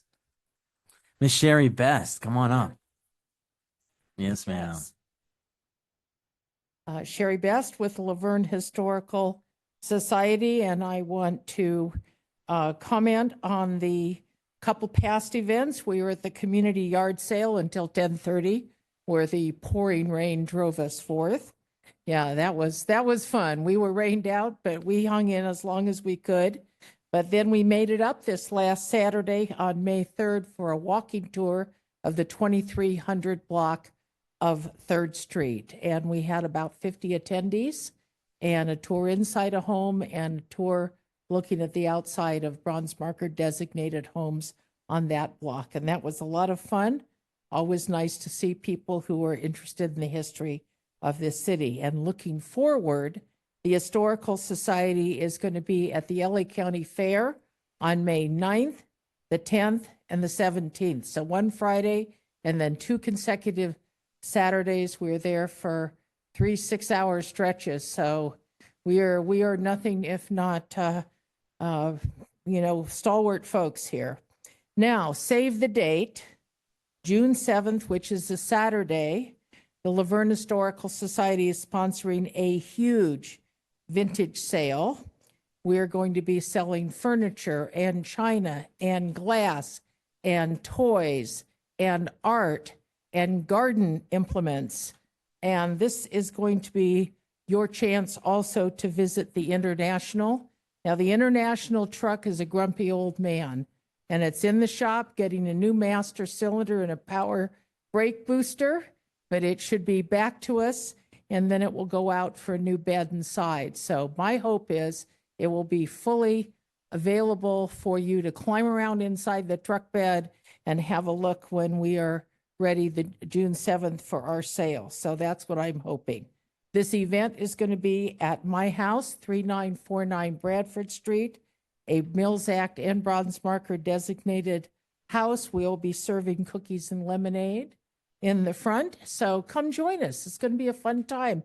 And we're going to be open for that event from 10 in the morning till 4 in the afternoon. So drop by, bring your pocketbook, enjoy some lemonade and cookies, and come meet our truck, which we hope to have fully ready for the 4th of July parade. Thank you. And join. No jams or preserves today? We're gonna have that. Okay, awesome. Awesome. Well, thank you, Ms. Best. We appreciate it. Well, thank you all. And did I miss anybody else last minute for announcement? Hey, come on up. How you doing? Hey, what's your name? Good evening, City Council and Mayor Hi. Pro Tem. My name is Brennan Hidalgo. I'm from Supervisor Catherine Barker's office. Oh, all right. I'm just here to spread the word real quick about an upcoming event our office is putting together. It's our 27th annual tribute to veterans and veteran and military families.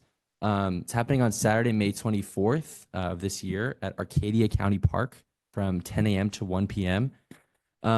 So if you are a veteran organization or you know anyone who you can register for a booth, and we are currently setting up booths at the moment. And you can personally reach out to me or my office. Some of you might know Vicky Paul. That's our field deputy. By May 12th is the day that we're cutting it off. But organizations such as the Duarte School of Arts is performing. The Arcadia Rotary is also honoring veterans at the park with hundreds of flags. And then we're going to be also honoring veterans who served during the Eden fires this year. And last, we have a lot of VIPs who will be joining us. So I'm just here to spread the word on behalf of our office. But yeah, it's great to meet you all. And thank you for letting me be here. Thank you, Mr. Hidalgo, and please thank our amazing supervisor, Catherine Barker, for this opportunity to support our veterans. Okay. Do I have anybody else? Anyone else going once, going twice? All right, sold. Next, we're gonna again thank you all for sharing for these announcements. We'll move on now to the consent calendar. All items on the consent calendar are routine and will be enacted by one motion unless a member of the city council or a member of the audience requests a separate discussion or just wants to make a statement on one of these items. Councils, are there any requests to pull any items you guys have? Okay. I move to approve the consent calendar. Mr. Mayor Pro Tem, there are no items requested be pulled. Thank you. Thank you. I'm sorry, Ricky. I move to approve the consent calendar. Awesome. Second. Awesome. All right. Go ahead and let's vote. You gotta go the other way, Steve-O. How you see it? Oh, thank God. They switched it. So yes is this way, no is that way. You know, you get out of the seat and then. I know, thank God you did, because I was going nuts. I want to thank all. The consent calendar was motioned by Crosby, seconded by Lau. That was approved 4-0 with Mayor Hepburn being absent. Thank you. All right. We'll learn something new every day, huh? All right. Let's move on now to public hearings. There's one item tonight on the Annual Assembly Bill 2561 Staffing Vacancies Report. Now I'll open up here the public hearing. Assistant City Manager, Mr. Reynolds, can you report on this item? Thank you, Mayor Pro Tem. Appreciate that. Good evening, Council. California's Assembly Bill 2561 took effect in January of this year. It aims to address ongoing staffing shortages within public agencies by mandating greater transparency and workforce data. The law requires agencies to present staffing information at public hearings before finalizing budgets, including vacancy rates, recruitment information, employee retention metrics, and a review of policies that may hinder hiring or retention. In compliance with AB 2561, the city is required to undertake the following actions. At least once each fiscal year, at a public hearing before the City Council, the city shall present information regarding the status of vacancies and recruitment and retention efforts, and identify any necessary changes to policies, procedures, and recruitment activities that may lead to obstacles in the hiring process. And this must be done as noted before the adoption of the next fiscal year's budget. Secondly, it requires to allow the recognized employee organization for each bargaining unit at the city to make presentations during the public hearing concerning vacancies and recruitment and retention efforts. Employee associations were contacted and received a copy of this report as part of the city's compliance efforts. And I don't see any representatives here tonight, so I'm not sure that we'll be hearing from them. And then lastly, if vacancies in a single bargaining unit meet or exceed 20% of authorized full-time positions, the city must provide additional reporting at the request of the employee organization. So let's talk a little bit about position data. In the past year, the city budgeted for 193 full-time employees, 14 full-time employees separated from employment, 23 full-time employees were hired, and then through March of 2025, the city of Laverne had 13 staff vacancies, representing a 6.77% vacancy rate. CEA members were at 3.39% vacancy rate. Police Officers Association was at 17.95% vacancy rate. The Police Middle Management Association was at a 0% vacancy rate. The Firefighters Association was at a 3.33% vacancy rate. Our ambulance operators were at an 8.33% vacancy rate. Middle management was at 5.26% vacancy rate. And the executive management group or the department heads were at a 0% vacancy rate as of the end of March, because we brought on our public works director, Danny, at the very end of the month. The city is currently recruiting for 6 full-time positions with only 1 open active recruitment. The other 5 are at the applicant screening, interview, or testing phases. So we just haven't actually made a conditional offer to those other positions quite yet, but we're working through the process. In the past year, the city has enhanced recruitment efforts, including improving the use of our NeoGov recruitment software, prioritizing recruitment requests based on department need and the complexities of the positions that needed to be filled, holding individual pre-recruitment process meetings with each of the departments, implementing new onboarding processes developed by our newly formed human resources team, and providing a structured introduction to the city, developing a benefits summary program to educate prospective employees on the city's offerings. And then also very important, all employee classifications received salary increases in the past year in recognition of the regional market and the city, in conjunction with the city's ability to fiscally sustain compensations level based on economic circumstances. Our retention efforts, we've continued to provide education and training opportunities. We have been working on enhancing employee wellness programs, including specifically with the fire department's wellness program, offering ULV's tuition remission program, as well as other tuition reimbursement programs to other local colleges, increasing opportunities for internal promotions and career path planning. We've also included using association members on our recruitment panels, on our internal interview panels, to help identify the top tier of candidates. And then also, again, all of our classifications in the past year received cost of living increases across the board.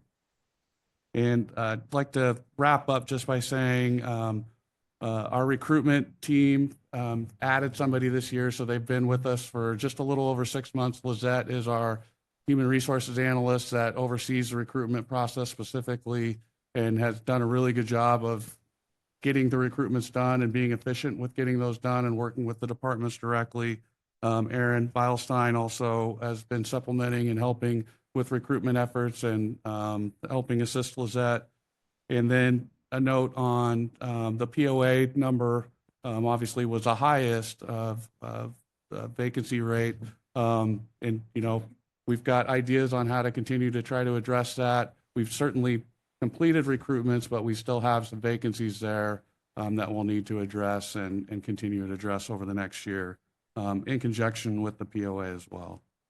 With that, to be in compliance with AB 2561, the recommendation is that the City Council conduct a public hearing for compliance with new legal obligations related to AB 2561. We recommend open up the public hearing for those to speak on it that wish to, and then receive and file the report. I have a question. Thank you, Jared. Comment too, though. Absolutely, Rick. It is also my understanding that those vacancy numbers are also because of employees might be out on some kind of leave too, and then that's part of that. It's not all open positions, correct? Actually, if somebody's off on injury, whether it be personal or work related, it wouldn't be counted as a vacant position. The only time that it would turn into a vacant position is if they ended up needing to retire or separate from the city for some reason. Thanks, Rick. Wendy? Devo? No? Okay. Another comments for, are there any public comments on this matter? Open up to the public for any other comments? No? Okay. Another further comments here for our amazing council. Do I have a motion for council to receive and file the public hearing for compliance with new legal obligations related to AB 2561? So moved. Boom. Got it. Let's vote. Which way are you going? There you go, Steve-O. That item on AB 2561 was moved by Councilmember Johnson, seconded by Lau, was approved 4-0 with Mayor Hepburn being absent. Thank you, Council. Thank you. Okay, so let's move forward to tonight. We'll now move to the discussion calendar. There are 2 items tonight. First item is the adoption of an ordinance updating the fire hazard severity zones pursuant to Government Code Section 51178 in the California Fire Code. City Manager Dormer, can you please call forward the staff member who will be reporting on this? I'm going to call forward Chief Nig. There he is. There I am. I do. I'm actually just a stand-in because, as you see there, this was originally to be presented by Fire Marshal Fred St. Ange, who did all of the work for this. Unfortunately, he's homesick today, so I'm standing in for him. But nevertheless, here we are. He's got some pain that didn't let him get out of bed this morning. So anyway, so with that, I appreciate the opportunity to speak with you tonight regarding the updated fire hazard severity zone maps, which were ultimately prepared for by the state fire marshal for the city of Laverne and all local jurisdictions, in fact. All right, this evening I'm presenting a state mandated update that affects how we build, plan, and prepare for wildfire risk in our community. Under state government code sections 51178 and 51179, the state fire marshal is required to periodically update our fire hazard severity zone maps for local and state responsibility areas. Under the same codes, the city of Laverne is required to adopt these updated maps, as are all affected local jurisdictions. The identified areas within our local responsibility areas are labeled as moderate, high, or very high fire hazard areas, which correspond with the level of vulnerability to wildfire destruction. To comply with state law and ensure the proper application of associated building and fire safety standards, the city is moving to adopt these maps by ordinance. The process includes public notification, a first and second reading with City Council, and a final submittal to the Board of Forestry and Fire Protection that we have in fact adopted by ordinance, like the code says we need to do. Our purpose tonight is to introduce and recommend adoption of an ordinance that formally accepts these updated maps for local use in accordance with state requirements. Okay, so the new maps were developed using an advanced fire behavior model that evaluates the following: historical fire currents, vegetation types and density, slope and topography, weather patterns and wind exposure, flame length and ember production, and proximity to wildland areas. This model has been field tested and refined to improve accuracy and reliability by the CAL FIRE and Resources Assessment Program. The team is responsible for developing and modeling and validating map relevance through historical data, remote sensing, and on-the-ground observations by various matter experts. To provide some historical context, the California Hazard Severity Zone mapping process was born out of necessity following several catastrophic wildfires. The Panorama Fire in 1980, for those of you that remember, prompted the state to begin classifying fire hazard zones, leading to the first official map for state responsibility areas in 1985. SRA different from LRA, state responsibility areas. The Tunnel Fire in 1991, which devastated parts of Oakland and Berkeley, spurred legislative action, most notably the Bates Bill of 1992, which introduced the concept of very high fire hazard severity zones and mandated new construction standard in high-risk areas. This is what we have today. Following the Cedar Fire in 2003, the state adopted more stringent building standards and formalized statewide hazard mapping using the FRAP model, the Fire Resources Assessment Program modeled and ultimately developed by CAL FIRE, which is who the state fire marshal works for. The progression of fire disasters legislation and scientific modeling culminated in the completion of comprehensive fire hazard severity zone mapping in 2011, which included 38 counties and nearly 200 cities. The 2025 update builds on that legacy, incorporating more refined data, updating modeling techniques, and evolving risk factors. Why does this matter to Laverne? Adopting these updated maps is important for several reasons. First and foremost, the California Fire Code, Chapter 49, which are the requirements for wildland-urban interface fire areas, which is the entire north end of Laverne. It establishes minimum requirements for the protection and life and property in areas designated as very high fire hazard severity zones by the state fire marshal or local authority, which would be me as the fire chief. Second, the chapter mandates keep fire prevention and mitigation measures, which include defensible space requirements, use of ignition-resistant building materials, access and signage standards to aid emergency response, and fire apparatus access roads and water supply specifications. It also impacts our building standards. It ensures that construction in hazard areas meets California Building Code Chapter 7A, which includes fire-resistant materials and design requirements. It also provides for more specific defensible space, triggers vegetation management and clearance requirements under Government Code 51182, development review, guides infrastructure standards such as roadway width, water supply and access, and also provides for real estate disclosure, ensures home buyers are informed of fire hazard risk via AB 38 from a few years ago, and finally helps with our emergency planning, which supports for better preparation and response through informed hazard mapping. A common question we receive is whether these maps affect homeowners insurance, which everybody knows has been a topic of conversation. The short answer is not directly. Insurance companies use their own proprietary risk models, which are separate from CAL FIRE's hazard assessments. However, hazard zone classifications may influence underwriting decisions indirectly as part of the broader risk profile. However, I can accurately state that the new regulations do require insurance companies to take account for much of the mitigation efforts required through the California Fire Code when setting policy, affordability, and availability. And like I said, these designation of these zones requires us to adhere to California Fire Code. So it's kind of a circular situation.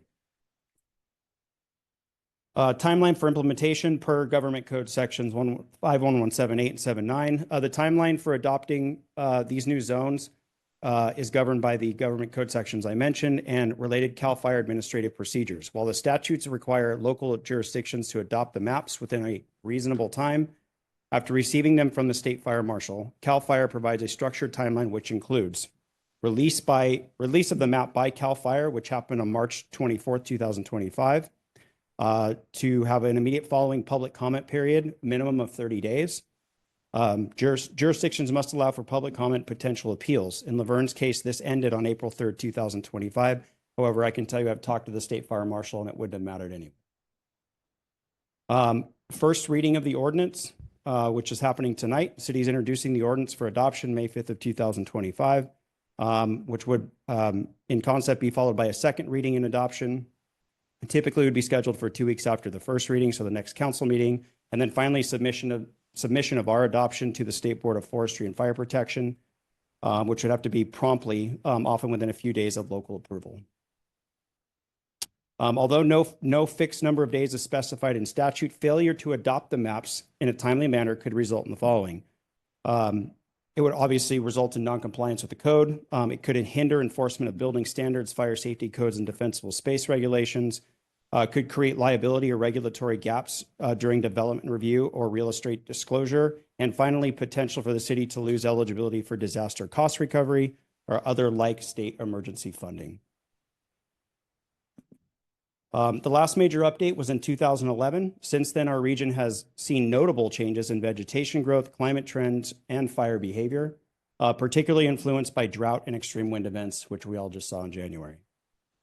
The 2025 update reflects these realities with expanded and redefined hazard zones. Some areas that were previously classified as high may now be very high, while other zones may have changed based on new vegetation or mitigation efforts. And these maps can be found on our website for any resident to have an up closer look. By and large, we didn't see too much significant change, whereas a lot of local jurisdictions out there saw some pretty dramatic changes. And finally, in closing, this ordinance aligns with the City of Laverne with state law and City of Laverne and state law, and enables us to continue enforcing key safety requirements related to fire-resistant construction, defensible space, and wildfire preparedness. Staff recommends the City Council introduce and waive further reading of the ordinance entitled Any Ordinance of the City Council of the City of Laverne, California designating fire hazard severity zones, which would not require a second reading. And finally, I'd like to thank Fire Marshal Fred St. Ange for all of his work on all of this. He's been working very diligently to make sure that we adhere to all the timelines. And quite frankly, several fire departments across Southern California reached out to him to model all of this effort tonight. So with that, I'm available for any questions. Thank you, Chief. Any council comments? Yeah, a question. Steve? Laverne is pretty much built out. I mean, there may be a few lots here and there, but are there any requirements for existing homes to change anything around their house or to their house? So not right now. And I say that as, fire code provides the authority to me as the fire chief to identify any imminent threat to public safety or to anybody's home or structure and have them comply with current codes. That's not something we're doing. We're out looking to do. However, what we are likely to see coming down very shortly is what they called Zone Zero defense. That was legislation that was passed back in 2021 that directed the Board of Foresters to further outline what those regulations look like and essentially would create a completely ember resistant zone within 5 feet of any structure within the high fire hazard areas. However, that didn't really happen and it's just been kind of lingering. So with all these fires that just happened, the governor signed an executive order, very comprehensive executive order. One of the things in that order directed the Board of Foresters to make that happen and produce those regulations. So that will be coming shortly. I can tell you that the science supports that. And when you see these fires that are driven by 80-mile-an-hour winds and you can't possibly have resources on every single street, setting homes up for success so that they are in a way defensible from ignition, even in a small bush, which leads to the whole home burning and then the whole neighborhood burning, is really the direction that we're going in the state of California in all these fire-prone areas. So all that being said, part of that new Zone 0 defense that we will be forced to enforce here in our city will be retroactive. So it will be immediately effective on all new construction immediately. However, for anything that exists now, we'll have 3 years to get in compliance with. So that'll be a heavy lift for us. I don't physically know how we'll have the capacity to even do that with all the homes in our fire hazard area. And then, of course, there will have to be a lot of interaction with the community and engagement to see how we ultimately get. So that'll be more for another study. I know we've started a Firewise community program that has, I mean, initially there were very few people involved in the meetings. Has that taken any traction, or has it made any traction in the community as far as? So it has, and I don't have Lonnie here. So Lonnie Shipman, our community risk reduction specialist, has been essentially the liaison to the fire department. That by design is required to be a grassroots effort that is community-led, community spearheaded, and it requires gathering of, X amount of groups and, residents, and everybody has to be on board with the plan and moving forward with the annual treatments to the residents and everything else. I know Mayor Pro Tem Cash Fogito was a part of those efforts. And I know that there was some difficulties recruiting residents to become a part of that. It does sound like we are getting very close with one group to hopefully, at least in that particular area of the city, getting the designation. But again, that wouldn't be for more comprehensively our city. So we're working very hard, and we have been lots of engagement on our social media, even though, again, it's not supposed to be a fire department led effort to get there.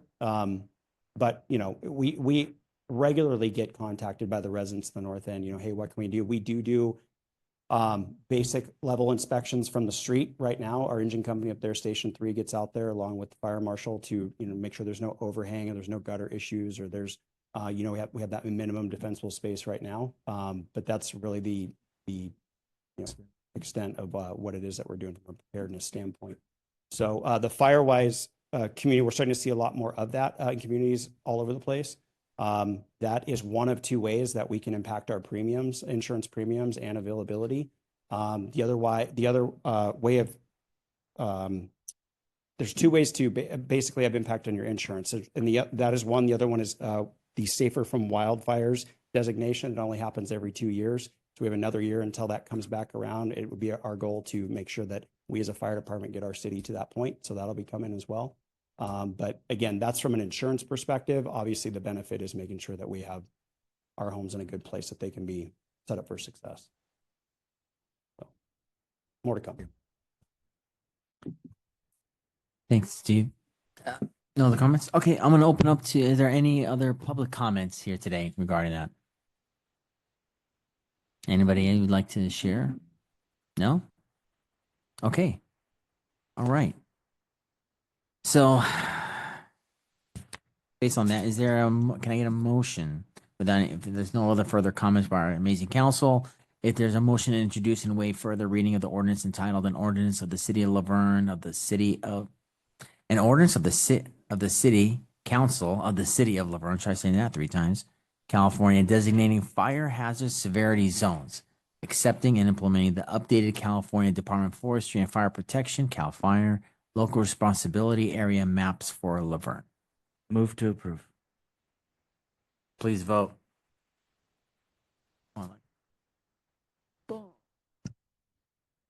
That item was motion by Crosby, seconded by Lau, approved 4-0 with Mayor Hepburn being absent.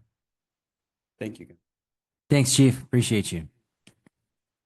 All right, the next item is the Parks and Recreation Master Plan update. City Council stakeholder presentation and discussion.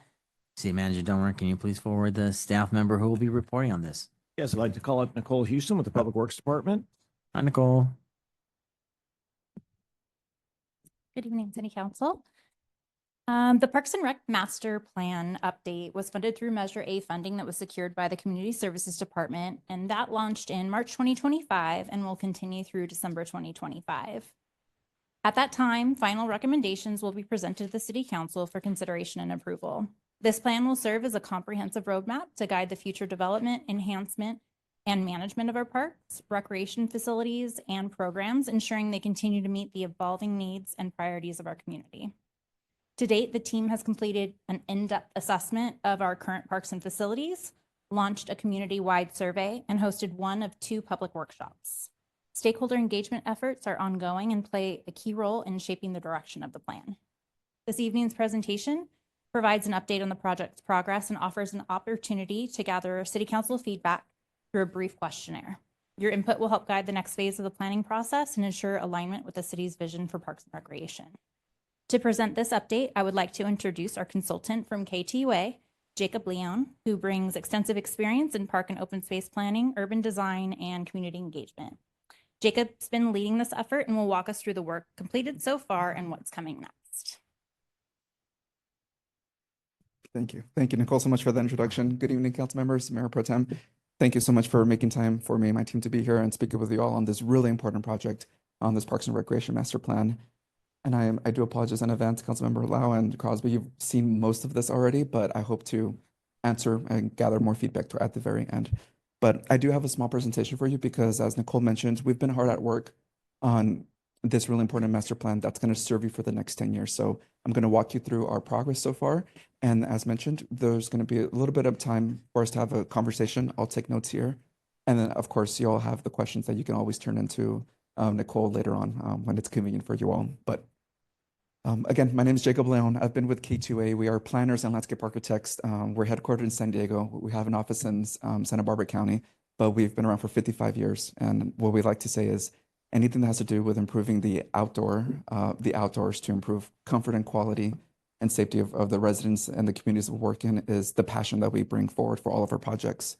So you've all met Joe and Nicole, our Nicole. They've been doing some of the stakeholder meetings, but you'll also eventually get to meet the rest of our team, 110%, who are our experts when it comes to financial programming, staffing, sustainability for this master plan. And then we have Pros Consulting, Mike Svets, who will be leading the efforts on maintenance and operations and how important that is to take care of what you already have and plan for the future. So as you know, Parks and Recreation master planning is really important. It's meant to be comprehensive on purpose because, as I mentioned, this is something that cities typically update every 10 years. So it's our responsibility to help and guide you those short, mid, and long-term goals for up to the next 10 years. We want to make sure that we hand you all a roadmap, guide goals and projects that you can use when it's appropriate and when funding becomes available as you plan out year after year. And as we've mentioned also, engagement is absolutely critical for all this kind of work that we do. And so this scope of work, we are going to be out here in your community multiple times through December of 2025 to engage them and ask what their needs and wants are so we can balance things out in the final report. These master plans are really important because demographics and communities change over time. So we want to take a snapshot of what it's like today here in Laverne, but also try to project and think about the future so that we can just be responsible as we go through our planning.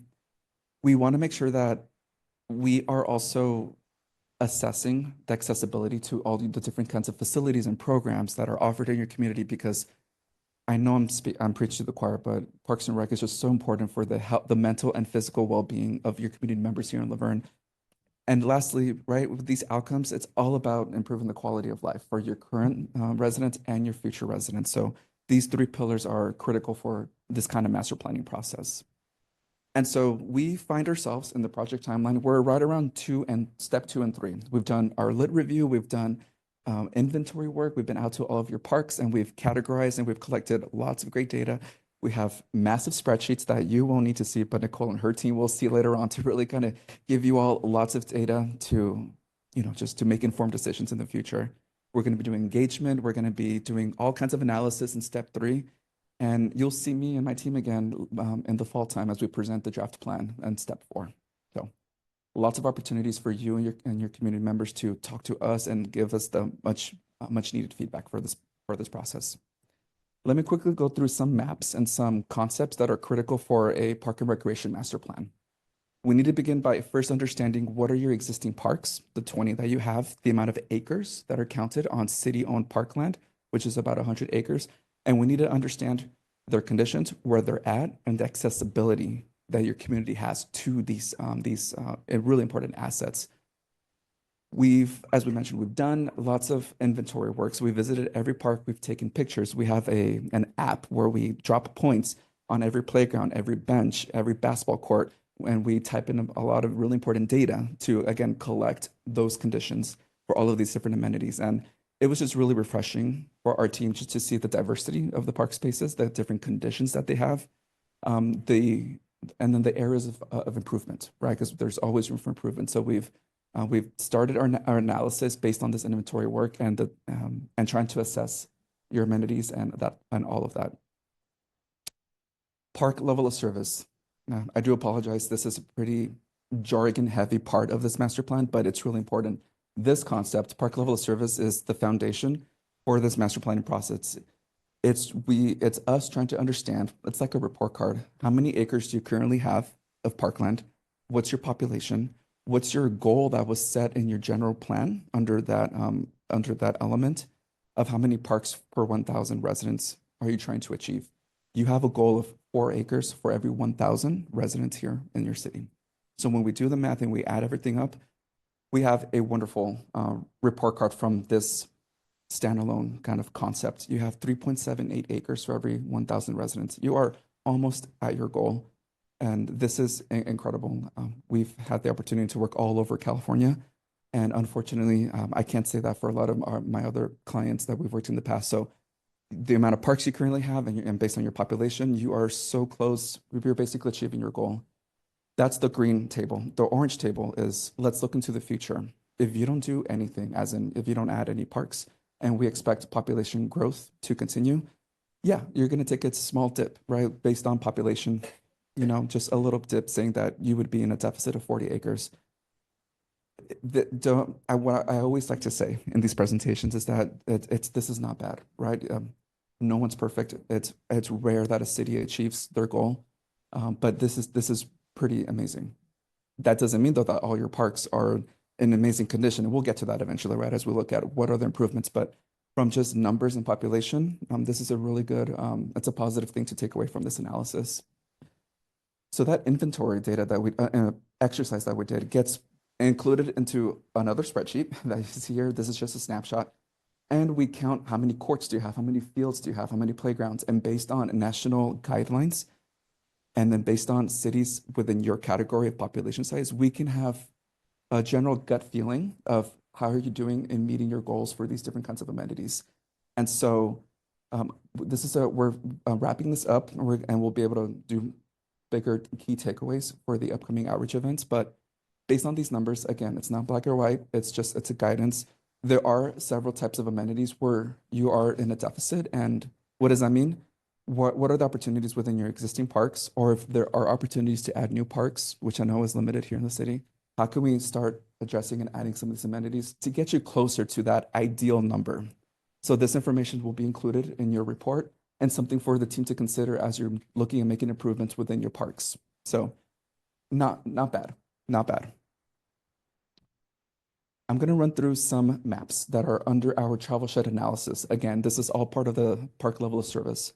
These maps are really important because it's telling the story of do your residents have equitable access to your parks and your different amenities within your parks.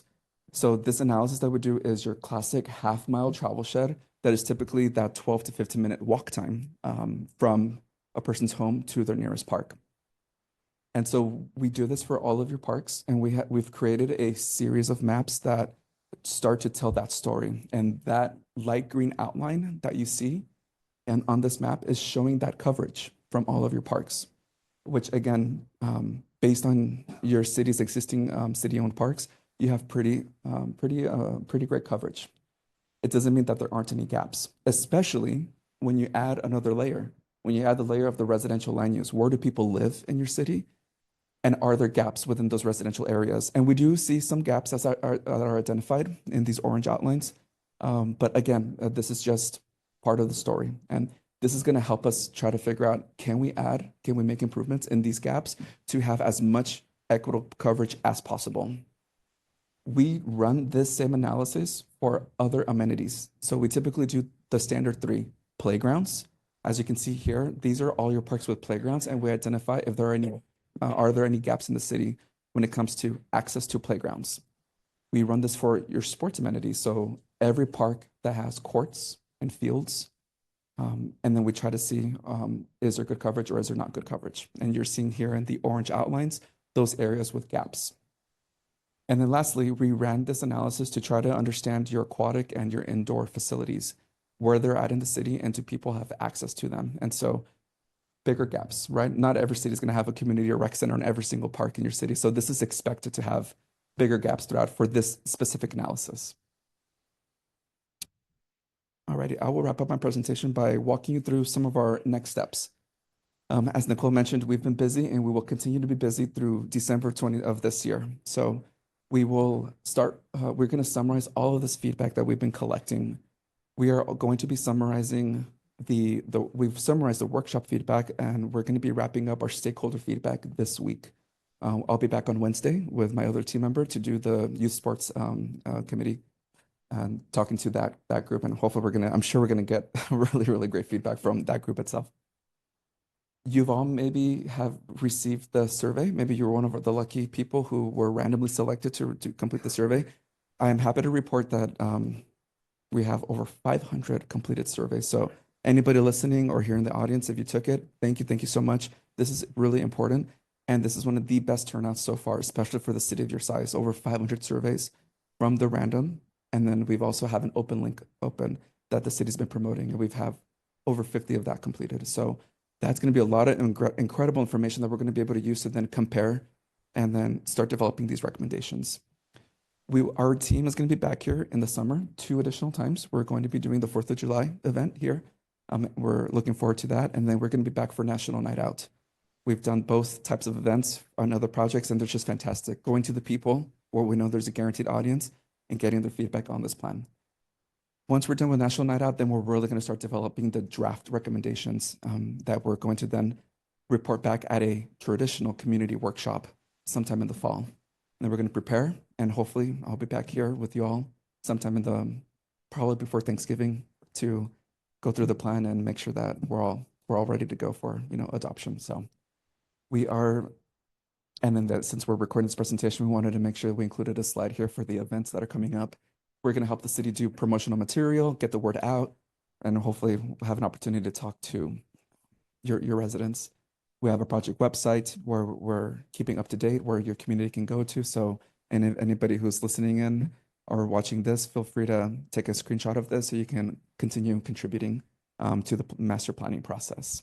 And so on behalf of my team and Nicole, I want to thank you for having me, letting me give you this update and having an open discussion. I know we have a little bit of time, but I'm just happy to be here with you all. So thank you very much. Well, thank you, kind sir. Appreciate you coming out here and making Laverne a much better place than it already is, even better. Any comments from my colleagues? I have a question, and thank you coming out to our YFAC meeting as well. Appreciate that. Of course. When I came on council in 2020, there was a discussion, and we were going for a grant for a teen center in the Las Flores Park.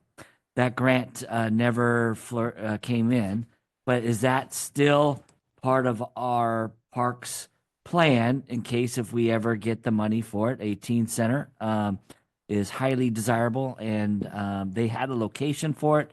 They had preliminary plans of doing it, but just the money did not come through. So I want to make sure that is still part of our discussion, that has not gone away.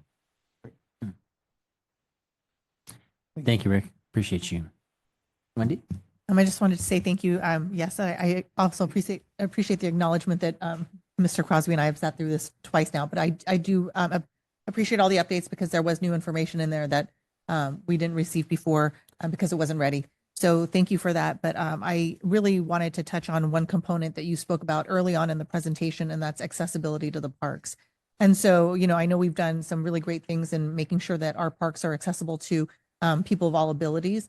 I wanted to continue to explore that. I believe in some of I think it may have been in your report, but just looking at the demographics of our city too, what types of things, what types of amenities are going to be important to our residents. and looking at that. And so I appreciate the half-mile walk accessibility. I think about our older population who, I think having access to the outdoors is great, but making sure that that access is safe, making sure that the way there is safe. I think for those of us that, unfortunately, I think it's different for women than it is for men if you want to go running at night, right? Having parks and roadways that are safe where people feel like I can go get my exercise, et cetera. So I think the accessibility component is huge. So I think the more that you can report back to us about how we can make these parks available to everybody and really have them be a utilized resource versus a resource that sort of sits there and maybe isn't as well used as another park. So, what are the recommendations that you might see there that would be beneficial for us to know about? Absolutely. Thank you. Of course. May I respond to that? If I may, just really brief. Accessibility, and you hit it, you spot on, but we can take it even further, and we try to. I mean, there's this concept of all ages and abilities, the AAA concept. So, not only based on like demographics, but even just physical ability. Right, when we think about like a universal playgrounds, when we think about people in wheelchairs, right? From the sidewalk to the playground. So I'm happy that this is important to you because we will be having these kinds of policy type recommendations and literal recommendations within existing parks on where accessibility can be improved. So thank you. I'd just like to mention too, the youth sports programs that we have. Without the high school and the school district fields, we'd be in a world of hurt. You would. We rely on those fields greatly for our youth sports programs. And you're right, Steve. Our joint use agreements is coming up as well. So that is very important to make sure that we maintain those. You would have higher deficits, council member, if it wasn't for those joint use agreements. So happy that you have that relationship, and I hope it just continues to be positive and strong because it's very common. Every city has some kind of JUA because it's just impossible to find the land to have enough diamond fields and soccer fields, et cetera, et cetera. So yeah, thank you. Thank you, sir. I'll note without any further comments from our amazing council. I will, is there any public comments on this matter? Miss Bess, please come on up. Thank you all. Appreciate it. Thank you. Appreciate you. I like it. All ages and abilities. Love it. Love the concept. Sherry Bess, 3949 Bradford Street in Laverne. I live in a part of Laverne that is designated by Los Angeles County as being park deficient. And that appeared, several orange circles appeared in the neighborhood where I live. And I would like to urge city leadership, who are probably negotiating right now with the Lewis Land Development Company, to look at the Lutheran High School property, that this does represent one of the last open spaces and an opportunity for some park relief for people who live in that neighborhood, who have also absorbed several developments and will absorb even more density with the Lutheran High School development. So I want us to keep that at the top of our minds because this is an opportunity. And as Councilman Johnson has said, we're pretty built out. And this is really one of the last places that actually could become a park. I would also point out that the soccer fields that are used there on the weekends will be lost to the city of Laverne forever when that area is developed into housing. Thank you. Thank you, Ms. Bess. Anyone else have any other comment? Hearing none, I'll come back up to our amazing city council for any further comments that we have on this matter. And if there's none, if there's a motion to provide input and appropriate direction to staff regarding the Parks and Recreation Master Plan update, do I have a motion for that? Do we need a motion? I think you've all given your input at this point. I think receive and file would be. Thank you, ma'am. We'll go ahead and receive and file then. Motion to receive and file. And second. Okay. You want to vote?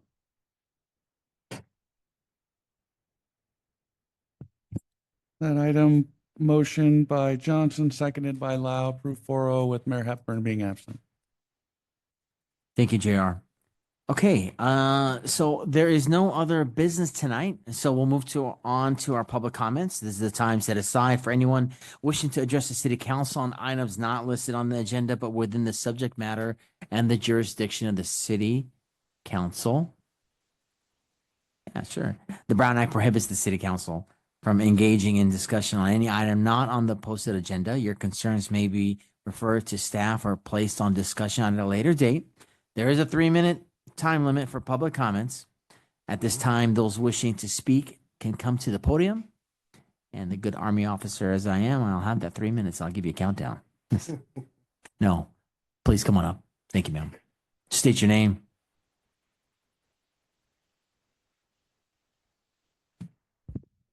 Good evening, everybody. Good job, Mayor Pro Tem Cashel-Fikita. Good job this evening. Thank you, My ma'am. name is Kathy Kalusek. I'm on 3rd Street here in our great city of Laverne.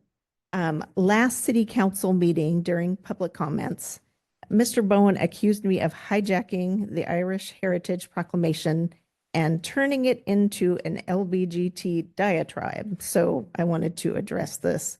I had to leave early last meeting, so I didn't get a chance to do it then.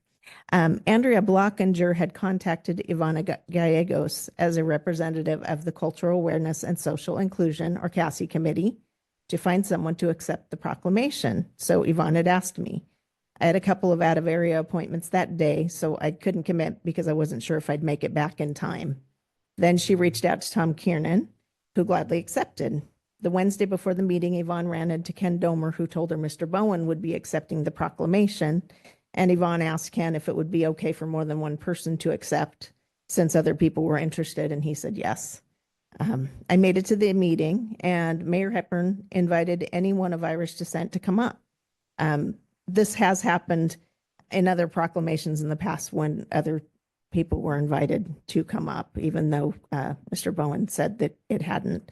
I spoke to thank our city leadership for promoting cultural awareness and social inclusion by continuing to honor these proclamations. I spoke about how back in the mid-1800s, when my great-grandfather came to this country, anti-Irish sentiments were widespread, and it was common to see newspaper ads or notices in storefronts that said, "No Irish need apply."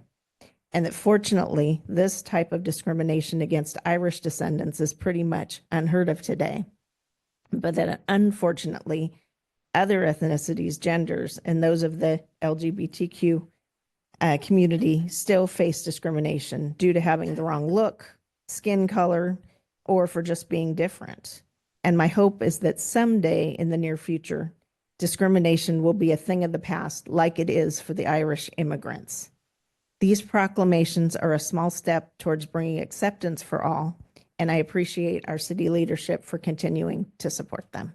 Thank you. Thank you, ma'am. Appreciate you.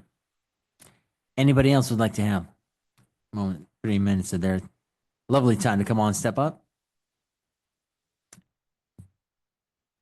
Open this time. Okay. Well, hearing none, I'd like to bring it back up here to the council. Again, thank you for your attendance and comments. We'll move on here to our city council comments. I'll start from my far right. Amazing colleague and the man, the myth, the legend, Rick Crosby. Thank you. If you did not catch our study session earlier today, we had a preliminary budget study session. Please review it. Please see it. There was a lot of information given, and really need your input on that as well. Also, I sit on the PVTA board. They're going to have, this was said earlier, but a public hearing about reducing of services. So please have your input, come to the public hearing. It is on May 20th, on Tuesday at 11 a.m. at Palomares Community Center in Pomona. There are flyers on the table if you'd like to see those as well. My next Library Commission meeting is on May 19th at the Kenneth Hahn Hall of Administration. So, and then Mr. Domer, it's been in the paper a lot about updates about probation and to our camps, especially off of Ball Page. If you can give us an update about that as well, I appreciate it. And always, I just want to thank our observer here that comes and makes sure that we are always doing the right thing here in the city, and really appreciate you being here today. Thank you, Rick. Appreciate you. My next amazing colleague is Wendy Lau. Thank you. I don't know if, Mr. Domer, if you wanted to address the question that Rick posed, or if you want to wait until the end. Okay. All right. So just a couple things for those of you who may not be aware, the LA County Fair is here. Opening day was this past Friday. And there are definitely treats to be had and food to be eaten. So please make sure that you head out there. Laverne Day will be this coming Friday. So if you are available, there are discounted tickets for residents of Laverne. So make sure that you don't miss out on that. Get an opportunity to have some fried Oreos or some hot honey corn dogs or some bacon wrapped pickles, pickle lemonade, all the fun things. So make sure you make your way out there. I also wanted to let everyone know that University of Laverne had their scholarship gala this last Saturday. You might have seen the erected structure that was up by the Ludwig Center. It was a beautiful night that we raised a lot of good money for our students. We had one of our students, Taylor Puno, talk about her research that she was able to do with Dr. Carmona, along with Taylor. I believe 20 other students were published for their research. And so doing some really great and amazing things there. So if you have an opportunity, get to find out what's happening there. And I know that Councilmember Johnson and his wife were able to attend, as well as Ken Domer and his wife, and JR and his wife, and lots of folks. And so it was a really good turnout, really fun event. So if you get the chance, we've got some awesome folks at the University of Laverne, as I think you might have seen from our presentations today. We had, 2 former professors honored, lots of people who are alum. I think there's 3 of us up here on the dais right now. So can't throw a rock in the city without hitting an alum. So Leo's for life. Just an announcement that there is a CASI meeting for those of you interested in cultural awareness and social inclusion tomorrow night at 5 p.m. at Hillcrest in the Citrus Room. So would love to have you. So please come if you're available. And then because our next meeting is going to happen afterwards, I just wanted to wish every mother a happy Mother's Day. Whether you're a mom to 2-legged folks or 4-legged furry ones. So have a great Mother's Day. Hope you get treated well. And then this fun rec guide is out. So if you haven't seen it yet, I would urge you to flip to the last page, where you will see all the information you might need about the 4th of July. Our theme this year is Stars, Stripes, and Service. And so if you are interested in attending the pancake breakfast, the fireworks show, coming to our parade, all of that good stuff, the information is here. You can purchase tickets via QR code and an app. It's easy peasy lemon squeezy, I promise. So make sure that we see you all out there for the 4th of July. And if you are interested in entering a float, it's not too late. You can still do that as well. So please feel free to register. And with that, as always, be kind and have a great week. Thank you, Miss Wendy Lau. She always knows how to put it together. I got to tell you. See you. Very good. See, I was at the Laverne Business Improvement District Board this morning. They talked a little bit about the wine walk. It was a little wet, I hear. It still was a success. They are looking at changing the date, possibly for next year. Just as a heads up. That's conflict with pay efficiency. I don't think that's why they're change the date, but it'll help me. And tomorrow night is the awards night for Teacher of the Year for the school district. So each school will be honoring a teacher a year. I plan to be there for that program. Awesome. Thank you, Steve. And that program is going to start at 5 o'clock, it looks like. Yeah. 5 o'clock, at the 5 to 7. Bonita Center of the Arts. Okay, well, Maybe you'll be there. yeah, I'm going to do my very best. I promise you that. What a great city we live in. Didn't have much to do other than take care of my family this past few weeks. And unfortunately, I did lose my father. But one thing for me, he's always left, and I'm going to end it with my comments in tribute to him.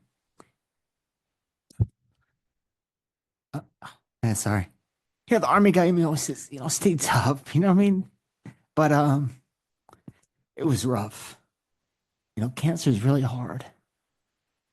So I take this time to tell you all, take care of your neighbors, take care of your family, take care of your loved ones. My dad, he left this world with nothing more than his good deeds. So it doesn't really matter the rich or wealth, the education that you have. All you have is your good deeds. Take care of one another. I sit on this podium because I just want to do good. And, my dad always tells me every time I leave here, I always go to his house. And I always say, hey, Dad, how do you think I did tonight? He goes, I don't know, but don't mess up my city. Laverne, he always proud of Laverne, man. Quick story I will share with you how we got to Laverne. My dad got lost. I swear to God, my dad got lost. And we're coming from downtown LA. I remember it was 1980. I don't remember that. I remember as a kid, I was sitting in the back of a Ford LTD. It was green in color. And, no child seatbelts at that time. And my dad, they told him, hey, you got to get to Laverne. They said, you take the 210, you go this way. He's trying to go to Irvine. I don't know how, but he made it to Laverne. And that is our story. Both of my parents, have passed and rest in heaven, are U of V graduates and have their masters and doctorates from the University of Laverne. And so, and both now are going to be buried here in the city of Laverne as a constant reminder to me of our amazing city that has opened its arms to immigrant like me who came to the city with nothing. I sit here today. So I'll continue to do my best, and the best is all I got. No pun intended, but I love that best. Right. And we are. And if you haven't seen this guy's 5th grade photo, I have it for a small fee. We'll contribute to Roynan. Roynan Raccoons. I'll screenshot it and put it on the city website. But that is all I have. Please, again, as my amazing colleagues always used to say, and I like to repeat it, just be kind. Thank you. And before I can do that, City Manager, have anything else to add? Yeah, just to answer Mr. Crosby's. So the county recently, last week, there's a lot of issues going on with their Los Padrinos and moving youth and all that stuff due to a court order. So there was the global plan that had called for Camp Page to close. Right.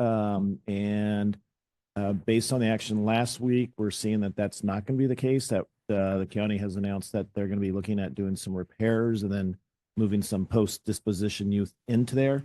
Trying to figure it out. We do want to set up a meeting with the county and have like a virtual engagement, an online town hall with our community, just so they can hear directly from probation and voice their concerns. Do know that Camp Page is currently their population is about 17. It would go up to 22. And then Camp Affabah is currently about 44. It'd go up to 52. And still within what they currently host. So it's not added security from what I understand or anything like that. So, but we're getting more information and we will keep people informed as we get that. Again, this all came out on Friday and Saturday. So we're just, monitoring, talking to our folks. Chief Gonzalez has been talking to folks over at probation. All right. And I've been talking to people at Barger's office. So I hope for, some good dialogue and we'll have that ability. I know we have an amazing police chief that would be able to communicate that with the county of Los Angeles and probation in particular. And, we'll see what we can do to make sure that we continue to keep our community safe and have that delicate balance of what we need to do to provide those services to those that are affected, the youth, but making sure our community is priority. I believe that. And your safety is my priority and our priority as a city council. So thank you. Thank you, City Council. Thank you all for everything. Madam Amazing Attorney. Thank you, Mr. Mayor Pro Tem. We have a closed session, hopefully not too long, conference with labor negotiators pursuant to Government Code Section 54957.6. Negotiators, city manager, assistant city manager, and city attorney, employee organizations, Laverne City Employees Association, Laverne Firefighters Association, Laverne Police Middle Management Association, Laverne Police Officers Association, and all unrepresented employees. And happy Cinco de Mayo. Happy Cinco de Mayo. Thank you. The time now is 8:20, and we'll recess to closed session. Tonight, we are adjourning to the strategic plan special meeting on Saturday, May 17th at 9 a.m. right here at the City Council, at the City Hall in the City Council chamber. The next regular City Council meeting will be on Monday, May 19th at 5:30 p.m. As a reminder to all upcoming events and meetings are posted on the last page of the city council agenda. And Tim Hepburn, you have a great time, my friend. I told you I'd do good. And we are adjourning in memory. Tonight we will adjourn tonight we will adjourn this meeting after our closed session in memory of Don Pollock. Thank you for your attendance and have a great night. Did I break it?